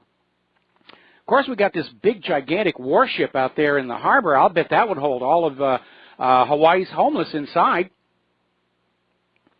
So let's talk about the Grenfell Tower, which is a horrible tragedy and an illustration of politics run amok. And by the way, the building did burn down to the frame, and it is still standing. A little reminder that something very wanky about Building 7. In fact, all three buildings over at 9/11. Attention is now being focused on the cladding on the outside of the building. Apparently, it was a very inexpensive polystyrene-type plastic, which we know is flammable, and it went up like a matchstick. And apparently, the city council was advised not to go with this cladding because of the potential for fire. But they went with the cheapest bid. Now, Theresa May is calling for a public inquiry. They're now saying that by the time they're done cleaning out this building, there may be as many as 100 people dead in that building. There was this horrible video that was live streamed from a cell phone by a mother who apparently did not succeed in getting out of the fire. We're going to take a break for station identification. We're going to come back with Paul Topetti and Freedom Palooza after these few words. Aloha, America. Welcome back to our show, hour number 3, and we're still trying to connect with Paul Topetti from Poker Face to talk about Freedom Palooza. And another quick program note here, I'm going to be taking the first hour of John Stadmiller's show following my own show, so please stay tuned for that. While we're waiting for Paul Topetti to get here, we're getting on back to that towering inferno over there in London. And again, this building just burned to the core. It's still standing. And apparently while the tower was owned by the Borough Council in Kensington and Chelsea, the management of the building was done by an independent company, Kensington and Chelsea Tenant Management Organization. Apparently they were paid £11 million to manage this building, and apparently the 4 managers shared more than £650,000 pay last year. It's a very high-paid job, and look what a terrible, terrible job that they did. Now, Jeremy Corbyn is under fire for basically, he's accused of politicizing the London fire by pointing out how the Tories have been cutting the budget for various safety inspection, local authority funding to allow for safety inspections and oversight. Okay, we're going to have Paul here in about 3 minutes, I understand. Now, here's an interesting story. Apparently, there was a blogger who went public warned the Royal Borough of Kensington and Chelsea of the dangers lurking in the tower, and he was literally threatened by local officials to stop writing about the threat. All right, we're going to take one phone call while we're waiting for Paul Topetti. Rick in Arizona, aloha. Welcome to the show. What's on your mind? Yeah, thanks for taking my call, Mike. I think Kramer is trying to unload his Bitcoin because he knows that the war on terror will stop blockchain currencies. What do you think? Could very well be. And again, looking at some of the things Kramer's done in the past, like Lehman Brothers, where he was screaming everybody should buy it just before it imploded, I think that anybody who's in that kind of financial media position, I think investors need to know what they themselves are invested in, because there's going to be a bias there. Kramer could very easily be using his show to manipulate stocks that he himself is either buying into or selling out of. And I think it's definitely worth a look. Just one thing, if you want to buy these blockchain currencies, you got to remember, they provide anonymity in exchanging money. And the Patriot Act is all about stopping that. I mean, you can't even take out a $2,500 money order out of a bank without notes being taken on it. So they're not going to let you exchange money privately and anonymously. That's going to come to an end. They'll find a way to crush it. Oh, they'll just declare it illegal. I mean, we're already seeing the push coming out of the Federal Reserve. They want to not only ban all cryptocurrencies, they want to ban cash. They're literally trying to get to a world where you are required by law to use their Federal Reserve notes, which you will borrow at interest. It's a repeat of King George III's Currency Act, which is what led to the American Revolution, one of the things that led to the Revolution. Okay, Mike. Thanks a lot. All right. Thanks an awful lot. We're going to let you go. Now, Jeremy Corbyn is out there saying that all of these victims of this terrible tower fire, they need to be rehoused, no matter what it costs, because the alternative is they're going to be left homeless. These are not people who have the resources to simply go on out and get a new place. They lost everything in this fire. And those who survived, they need to be given some kind of new housing here. So let's talk a little bit about human-caused global warming, because I'm absolutely loving this story about this research study in Canada looking into global warming, and it had to be canceled because of the unprecedented thick summer ice at the Arctic cap. And we've seen these embarrassments before. Remember the ship that went down to the Antarctic in their summer to get film and video of the melting ice, which it does do in summer, and they got stuck in the ice, had to be rescued. This is more of the same thing. We're going to go up to the North Pole and show how the water is all open and there's no ice and the polar bears are drowning.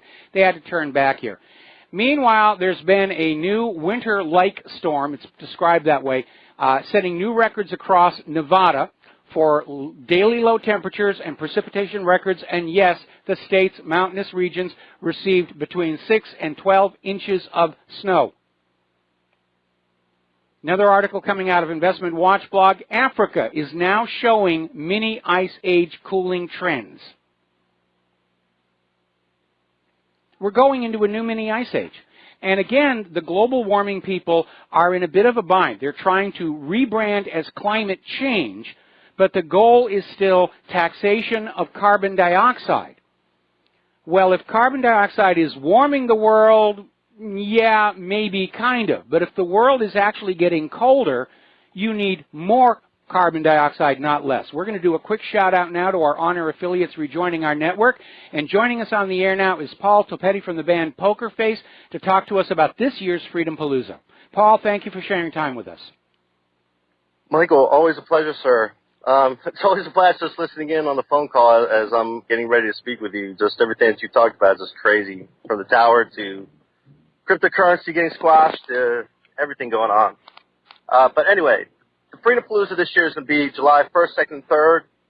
It's going to be in Quakertown, Pennsylvania. It's a new location since the bank took Johnny Mac's place. Ouch. It's going to be 3 days of camping, 3 days of bonfires, 3 days of music and speakers. Some of the names that are coming this year will be Ken O'Keefe, talking to us about the Palestinian issue. We have Rudy Dent, who's a fireman from 9/11. We have Sarah Devonshire. She is an SRA victim, generational. She's going to be talking about Pizzagate, Pedalgate. We got Lieutenant Greg Grinchek. He's going to talk about what's in the tunnels down below that he's been guarding and watching.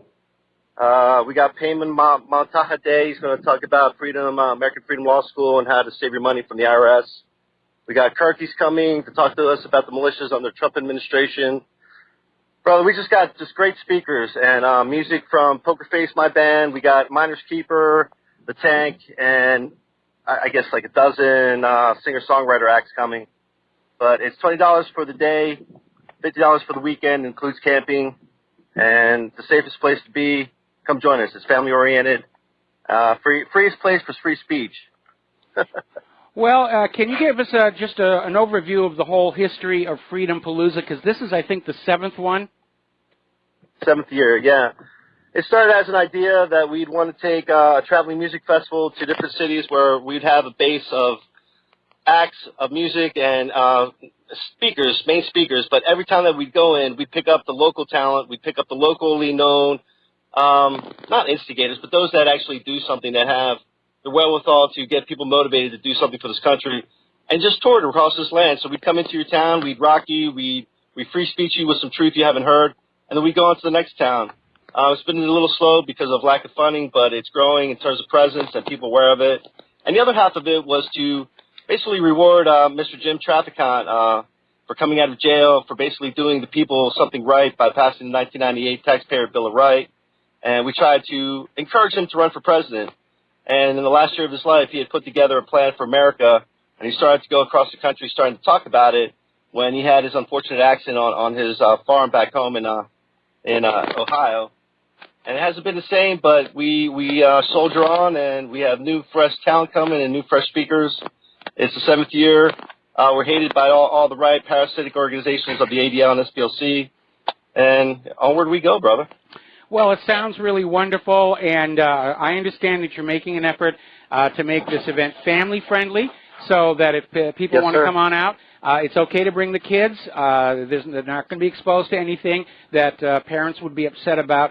Listening to how you're describing this, it almost reminds me of the early days of something we had in Southern California, well, Northern California too, the Renaissance Pleasure Fair, which began as this little tiny gathering every year for history recreationists, and of course now it's this big gigantic enterprise, and they have multiple sites across the state, and awesome. I took part in that.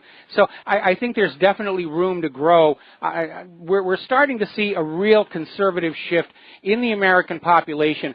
If you'd been listening to my show earlier, we're talking about all the indications where the American people are just not buying into this liberal hate-mongering any longer. They're not buying into the Russia's our enemy, and they are turning away from corporate... They're getting pissed off about it. Yeah, they are. They are. Getting really upset. But they're... Like, let Trump do his job. You're not even letting him get in one day in office to do anything, and all you keep doing is telling this fantasy, this false narrative of the Russia bull, and it's like, we've had enough. Okay? Time to get back to your jobs. Stop trying to kill us. Stop trying to threaten us. Stop trying to undermine this country. Or it's going to come down to cowboys versus commies, and let's have a civil revolutionary war 2.0. But I'd rather that not happen. I'd rather try to do everything that we've done up until this point for the last 20 years as Poker Face. And as you have done, sir, I mean, I've followed you since back in the old Unfree Republic days, and, you know, we've both grown from there. So, hey, let's soldier on and just keep doing what's best for this country. We got Trump in office. He's not perfect. But, dude, he's a nationalist populist that's done more for this country in the first 140 days than all the scumbags for the last 50 years. So, hey, let's give the guy a chance, man.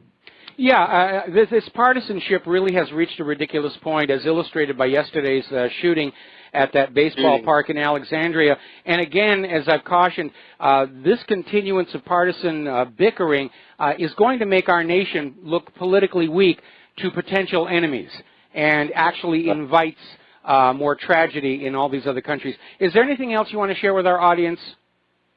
Yeah, just the website. The last week of the before the parties, first, second, third, Saturday, Sunday, Monday, go to www.freedompalooza.com. It'll have the location, directions where to get to. It's 10 minutes from the exit off of the Turnpike, 476 here in Pennsylvania. Very easy to get to. All the directions and the times and everything will be posted. So www.freedompalooza.com. Well, thank you. I have a link to that from whatreallyhappened.com. It's illustrated with the poster for this year's Freedom Palooza. I am going to make a point of keeping it on that main page from now until Independence Day. So, Paul, thanks an awful, brother. Paul, thanks an awful lot for sharing time with us. Give my best to everybody at Freedom Palooza. Tell them I wish I could be there, but I am there definitely very much in spirit. In spirit. You got it, my friend. All right, thanks a lot. Okay, getting on back to the news, and by the way, the phone lines are open here.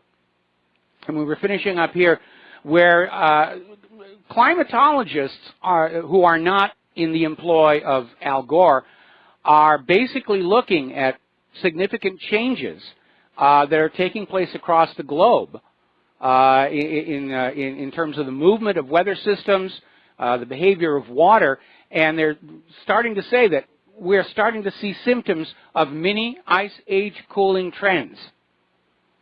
Now, we know that the sun is entering a period of reduced activity, a repeat of the Maunder minimum. And the Maunder minimum is what caused the mini ice age across Europe and, well, the whole northern hemisphere.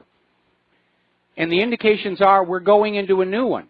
Look how hard this last winter was. Look how late it has stayed into this year. They're still getting snow out in the American West.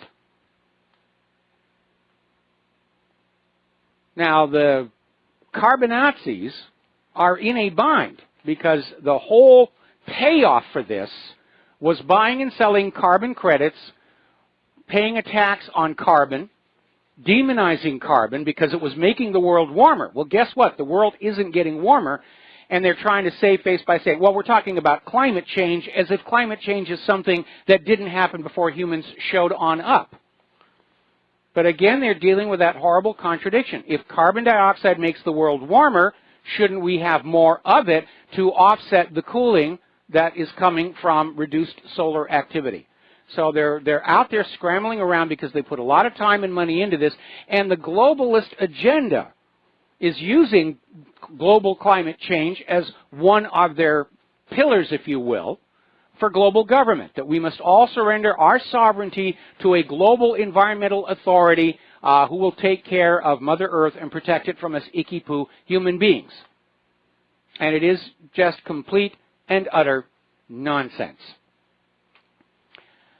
Okay.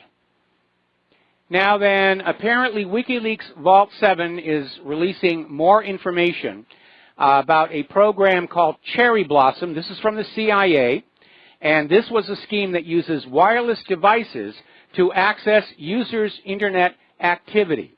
And apparently the Cherry Blossom system provides a means to perform software exploits on particular targets, meaning the hacker can take advantage of vulnerabilities on the target's device, according to the WikiLeaks press release. And basically, WikiLeaks is saying that the common use of Wi-Fi devices in the homes makes them ideal for these man-in-the-middle attacks. In other words, they're not going directly into your computer, they're going into your Wi-Fi headset, they're going into your Wi-Fi portable keyboard, and they are using those to get into your computer, to read your private data, to inject malware. And of course, now that it's out there, the cyber criminals are going to be using it. So let's get on back to the WannaCry ransomware worm. A couple of weeks ago, the U.S. was out there saying, we know this comes from China. There's certain wording in the code that says it's a Chinese language speaker. It's got to be China. And China came back and said, no, it is not us. Show us some proof. And the U.S. government's response was, we don't need to show you any proof. We're the U.S. government. Our word is law. Well, the U.S. government has now changed their mind, and they're now saying that WannaCry worm came from North Korea, those evil North Koreans. They're out there using WannaCry because their government is broke, and they need to boost their treasury. Well, that's a very good motive, but it also applies to the U.S. government, which is hopelessly broken in debt. Now, we already know from the Kaspersky security people that the Equation Group, Hacking Collective, is the NSA. So there's a very cogent question here. Looking at how the entire apparatus of law enforcement is ignoring the out-of-control cybercrime epidemic, is this in fact coming from the government itself? Just like these out-of-control civil forfeiture laws are allowing the police to simply steal from the people, to plunder and pillage them, is the cybercrime epidemic actually a clandestine program by the U.S. government to grab more wealth for itself? Could be. Now, Microsoft has released a software patch for Windows XP, Windows Vista, and Windows 7. Now, XP and Vista are officially sunset. But they have put this on out there. This will protect your machines from the spread of the WannaCry malware. So you should install it. Meanwhile, researcher James Lee is saying that Microsoft's Windows Defender software is incomplete. The fixes are incomplete. It still has remote code execution holes. Now, was this an oversight, or is the NSA still putting pressure on all these companies to leave a few little back doors for the NSA to use for their nefarious activity?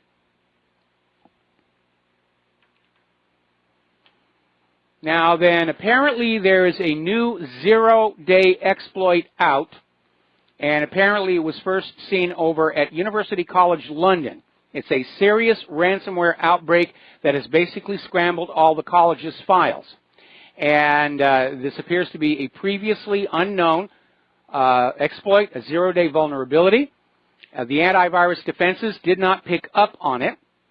And basically they're saying do not open any more email attachments which are booby-trapped with the ransomware. Personally, I don't open any attachments on emails unless it's something like a JPEG. You send me anything else, it's going to go right in the bit bucket. I'm sorry. That's just where we are right now. But apparently the University College London Information Services Division has had to lock down access to the shared and network drives that are just being under siege by this malware attack. Because apparently once it's in one machine, it's trying to spread. They're literally cutting off the connections, trying to stay ahead of this thing. Now, there's another ransomware that's out there called JAFF, J-A-F-F, and if you are infected by it, do not pay the ransom.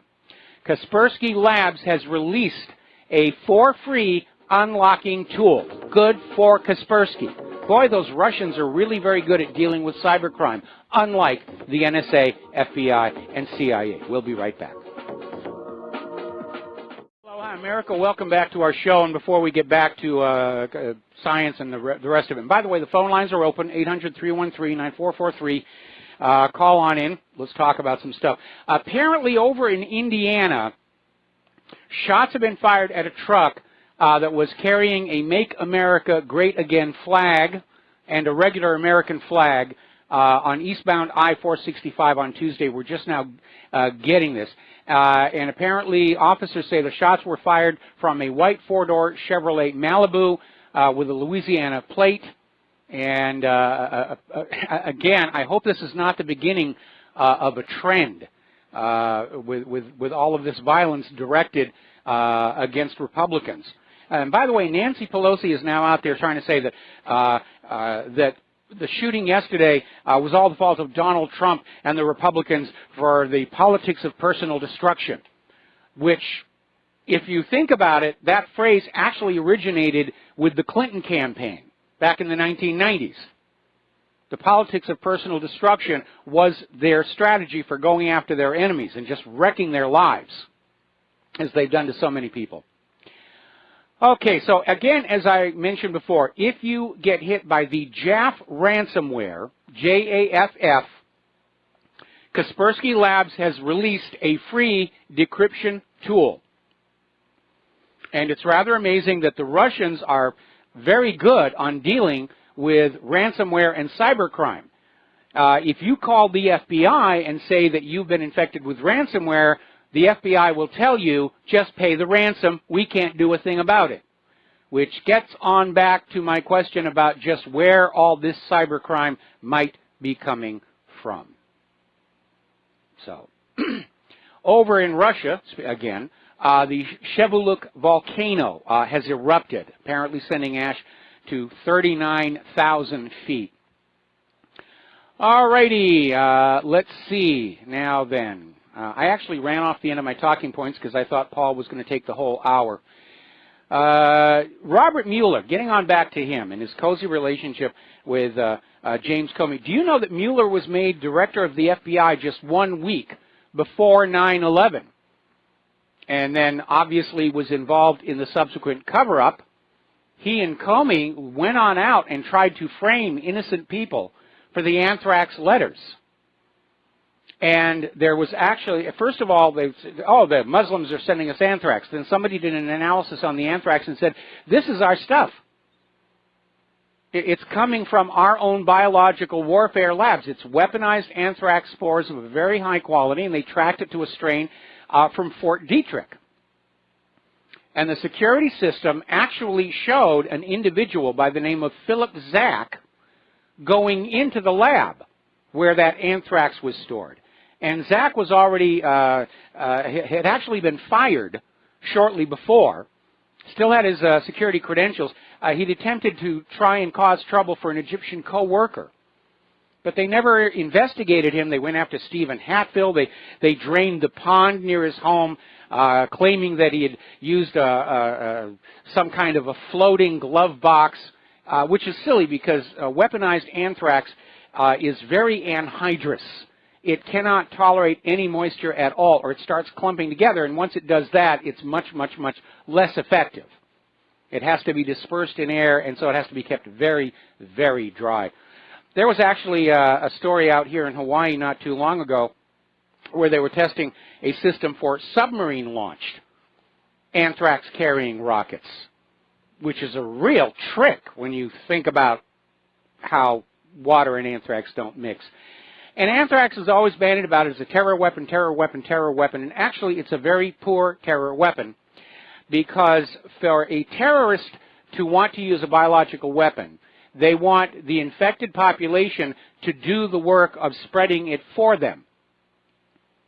So you would have a pathogen like smallpox or worse, Ebola, where the population is infecting themselves. Anthrax is a battlefield weapon only, because you will get the anthrax from inhaling the spores from the weapon, and you can come down with the anthrax, but you cannot give it to somebody else. And that's why it was produced as a battlefield weapon, in order to control and contain the area of infection. So when they talk about anthrax terror, no. We'll be right back after these commercials. Do call into the show.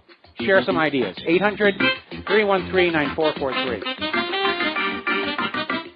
And aloha, America. Welcome back to the show here. And the other day we were talking about how all of the F-35s at this one Air Force base have been grounded because the pilots were complaining of hypoxia at altitude. They weren't getting the oxygen they needed to keep their brains working, and they had to use their emergency oxygen to get back down and land the aircraft. Fox News was just now running a story where apparently pilots at other bases are now coming forward and saying they're having problems with the breathing system on their aircraft, and everybody's getting up in arms about this. Of course, we know the problems with the F-22, and they're saying if something were to happen, if you're not getting enough oxygen, you pull a high G turn, you could black out and not even be able to activate the emergency oxygen. So it's bad enough these pilots are up there facing risks from the enemy aircraft. It's very unrealistic and unreasonable to ask them to be taking risks, because these aircraft are not performing the way they're supposed to. And that is very much a valid point here. Now, whether or not you agree with the wars, and I most assuredly do not, we have to be sending our kids into combat with the very best equipment that's possible, not something that is forced on them due to politics or kickbacks, or something that was value engineered and then the testing was faked to get it sold. I remember the big stink over the body armor, which turned out in the heat of the Iraq desert, and with all the sweat going through it, it would deteriorate quickly. And the soldiers didn't think it was very good. They wanted to buy their own body armor like Dragon Scale, but this was a huge contract that was held by this one person, and these soldiers were told, if you wear any other body armor but this, and you get killed, your family will not get the death benefit. And, of course, there was that big stink over the original M16, where people inside the Pentagon who were involved with the company that was making the M14 were trying to push that weapon. And as it turned on out, when the M16 was put out for testing, they intentionally put the wrong propellant in the cartridges so the gun would foul and jam, so that they could go back and say, see, the M16 doesn't work. You need to buy my good friend's M14. There was a big stink. Congress intervened, and that's why the M16 and its subsequent derivatives have become popular weapons, both military and civilian versions. But that's how the military-industrial complex really works.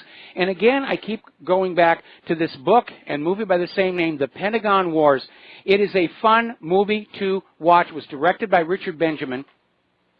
And it's the story of the development of the Bradley infantry fighting vehicle, and what a piece of junk it turned out to be when everybody was putting things on it and, you know, just trying to run up the value of the cost-plus contract.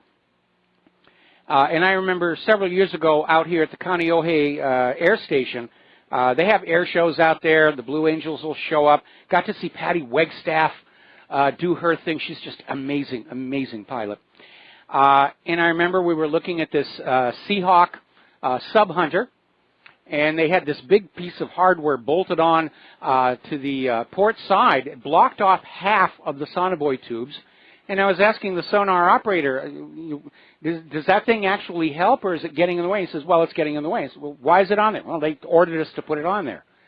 And we know one of the big problems with U.S. weapons is they are overbloated. There's a lot of things added onto them in order to have more military contracts and more spending.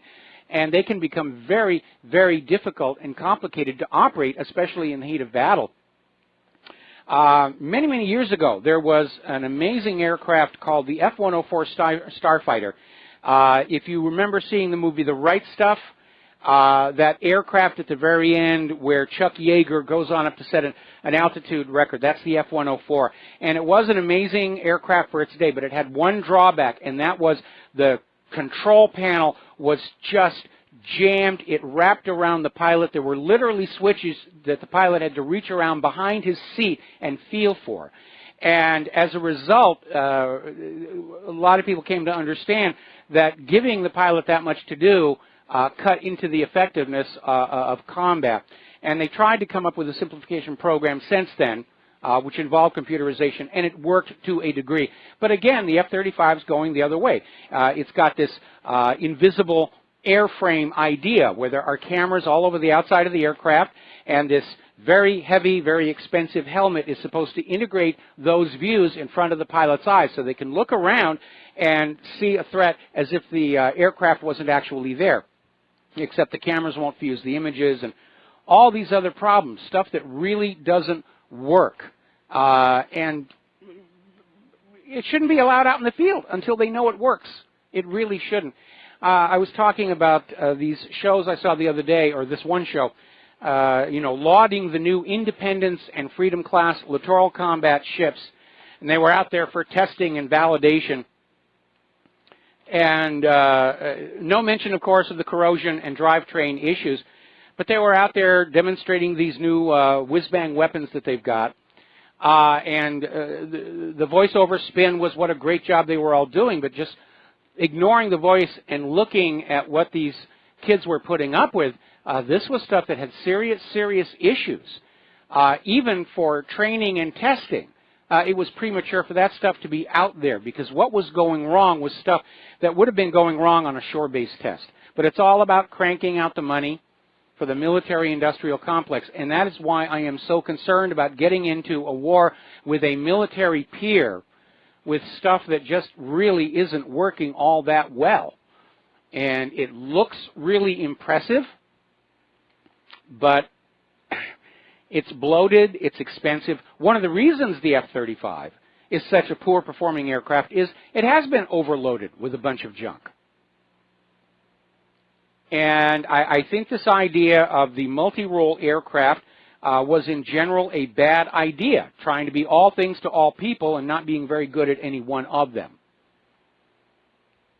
So, again, the U.S. is investing its copious military budget in refining the weapons that won World War II and not really thinking about significant paradigm shifts that will dominate World War III. So, anyway, we're getting word from Great Britain that apparently, especially following the snap election, Theresa May's popularity has absolutely hit rock bottom. And Jeremy Corbyn is still out there saying there's a chance that he could wind up the new prime minister, because Theresa May is not getting a lot of support from Parliament right now. They're not happy with her at all. Now, in the media melee following the tragic shooting of the GOP baseball team, the New York Times actually came on out with an editorial that accused Sarah Palin of inciting the 2011 shooting of Gabby Giffords. And now they have issued a correction after the damage is done, saying, in fact, no such link was established. And the original editorial said there's a clear link from Palin's rhetoric to Giffords' shooting. And they basically said it to justify not trying to link the Democrats' hate speech with the baseball shooting. And now they've come out and said, well, no, there wasn't a link. This is a game the corporate media loves to play. They'll come out with a completely bogus headline. They'll let it get on out there and cause all kinds of damage, and then they'll issue a correction. and usually the correction doesn't get circulated. The first story will go on out, and the correction is basically relegated to the tail end of the broadcast or the back page of the newspaper. If somebody actually comes on out and says that headline is bogus, they say, oh, well, we issued a correction. We absolutely did, but the damage is done. People generally don't go back and look for those corrections. So as some examples we had here, and these actually happened on the same day, just like an hour apart. NBC News, Putin does not deny having compromising information on President Trump in an interview with Megyn Kelly. Then an hour later they come on out and say, correction, Putin denies having compromising information about President Trump and calls it nonsense.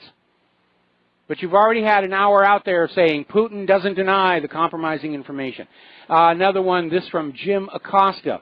White House official on hospital visit. President Trump did not meet with Scalise and did not go into the room where Scalise is being treated. Oh, that evil Trump, that insensitive Trump. 1 hour later, yes, President did visit Scalise's room at the hospital. This is one of the dirty tricks the corporate media likes to play.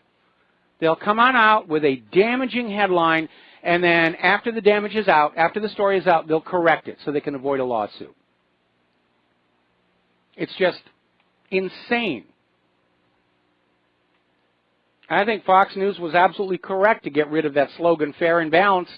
They're not anymore. I don't think they ever really were. Now, there's a story coming on out where apparently Jeff Sessions is now indicating that he wants to go back and take a look at the Clinton email case.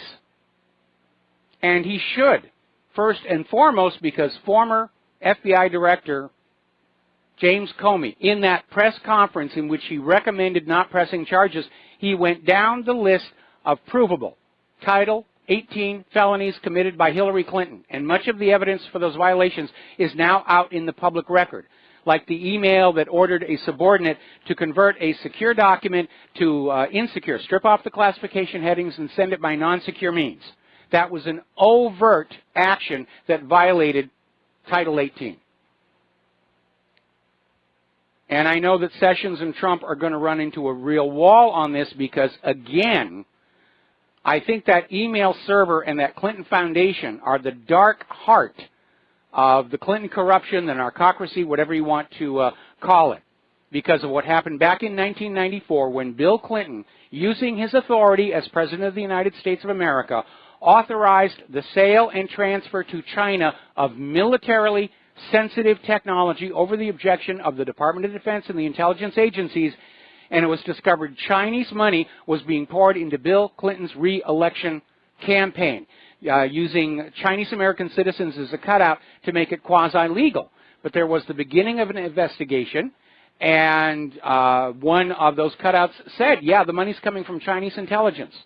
So it is legitimate to have been asking, and I will continue to ask, was Hillary Clinton using her weak email server to expose U.S. secrets to foreign interests and using that Clinton Foundation to collect and launder the payments? Because remember, almost half the money coming into that foundation came from foreign sources who may have been paying for secrets, certainly were paying for access to the State Department. In the case of Russia, paying for Hillary Clinton's assistance in acquiring 20% of America's uranium ore.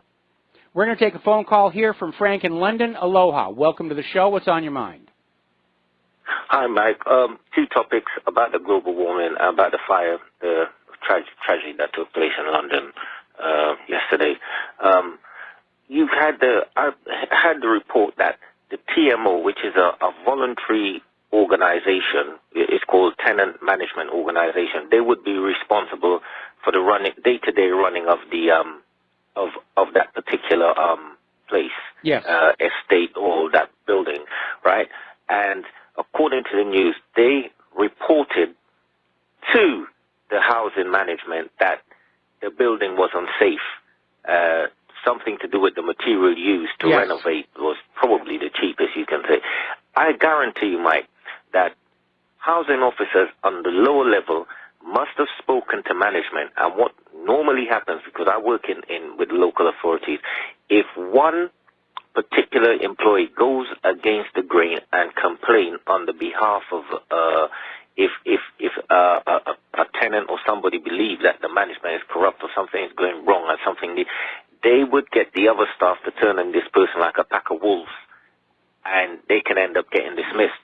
And I guarantee you, in the coming months, we're going to hear some serious revelations about what was taking place in the Housing Management Association, because the TMO is funded by the council to voluntarily run the building. But if they've been ignored, there's something very, very serious is going on, and I think this have some kind of financial agenda.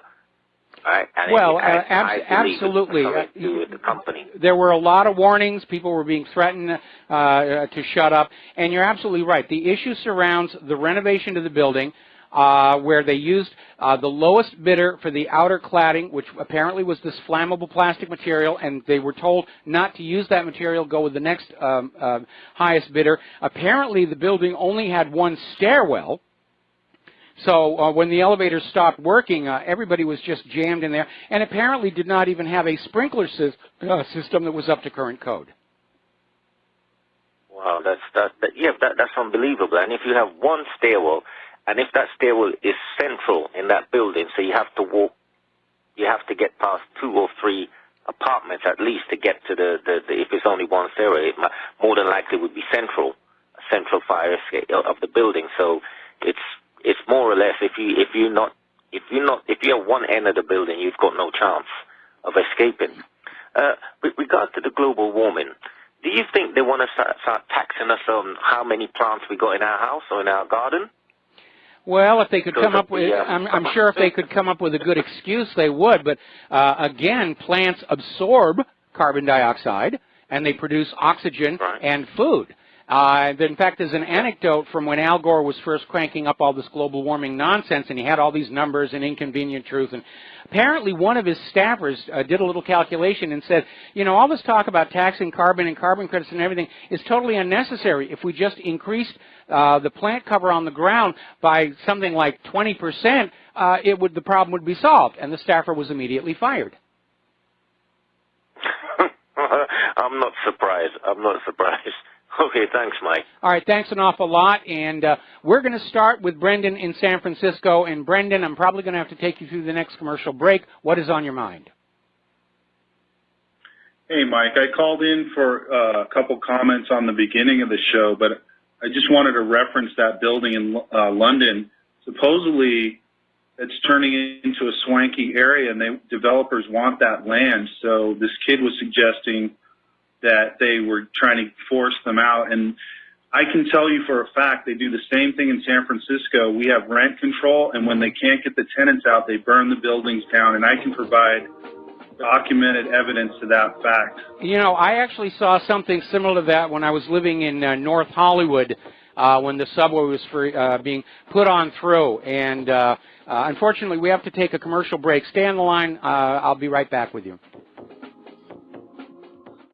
Aloha, America. Welcome back to the show. We're talking with Brendan in San Francisco about some of the things that property developers will do when the existing owners do not want to sell and move on out.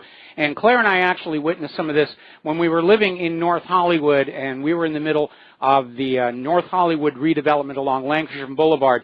And, of course, the Academy of Motion Picture, the Academy of Television Arts and Sciences Center was there, and they were doing all this build-up.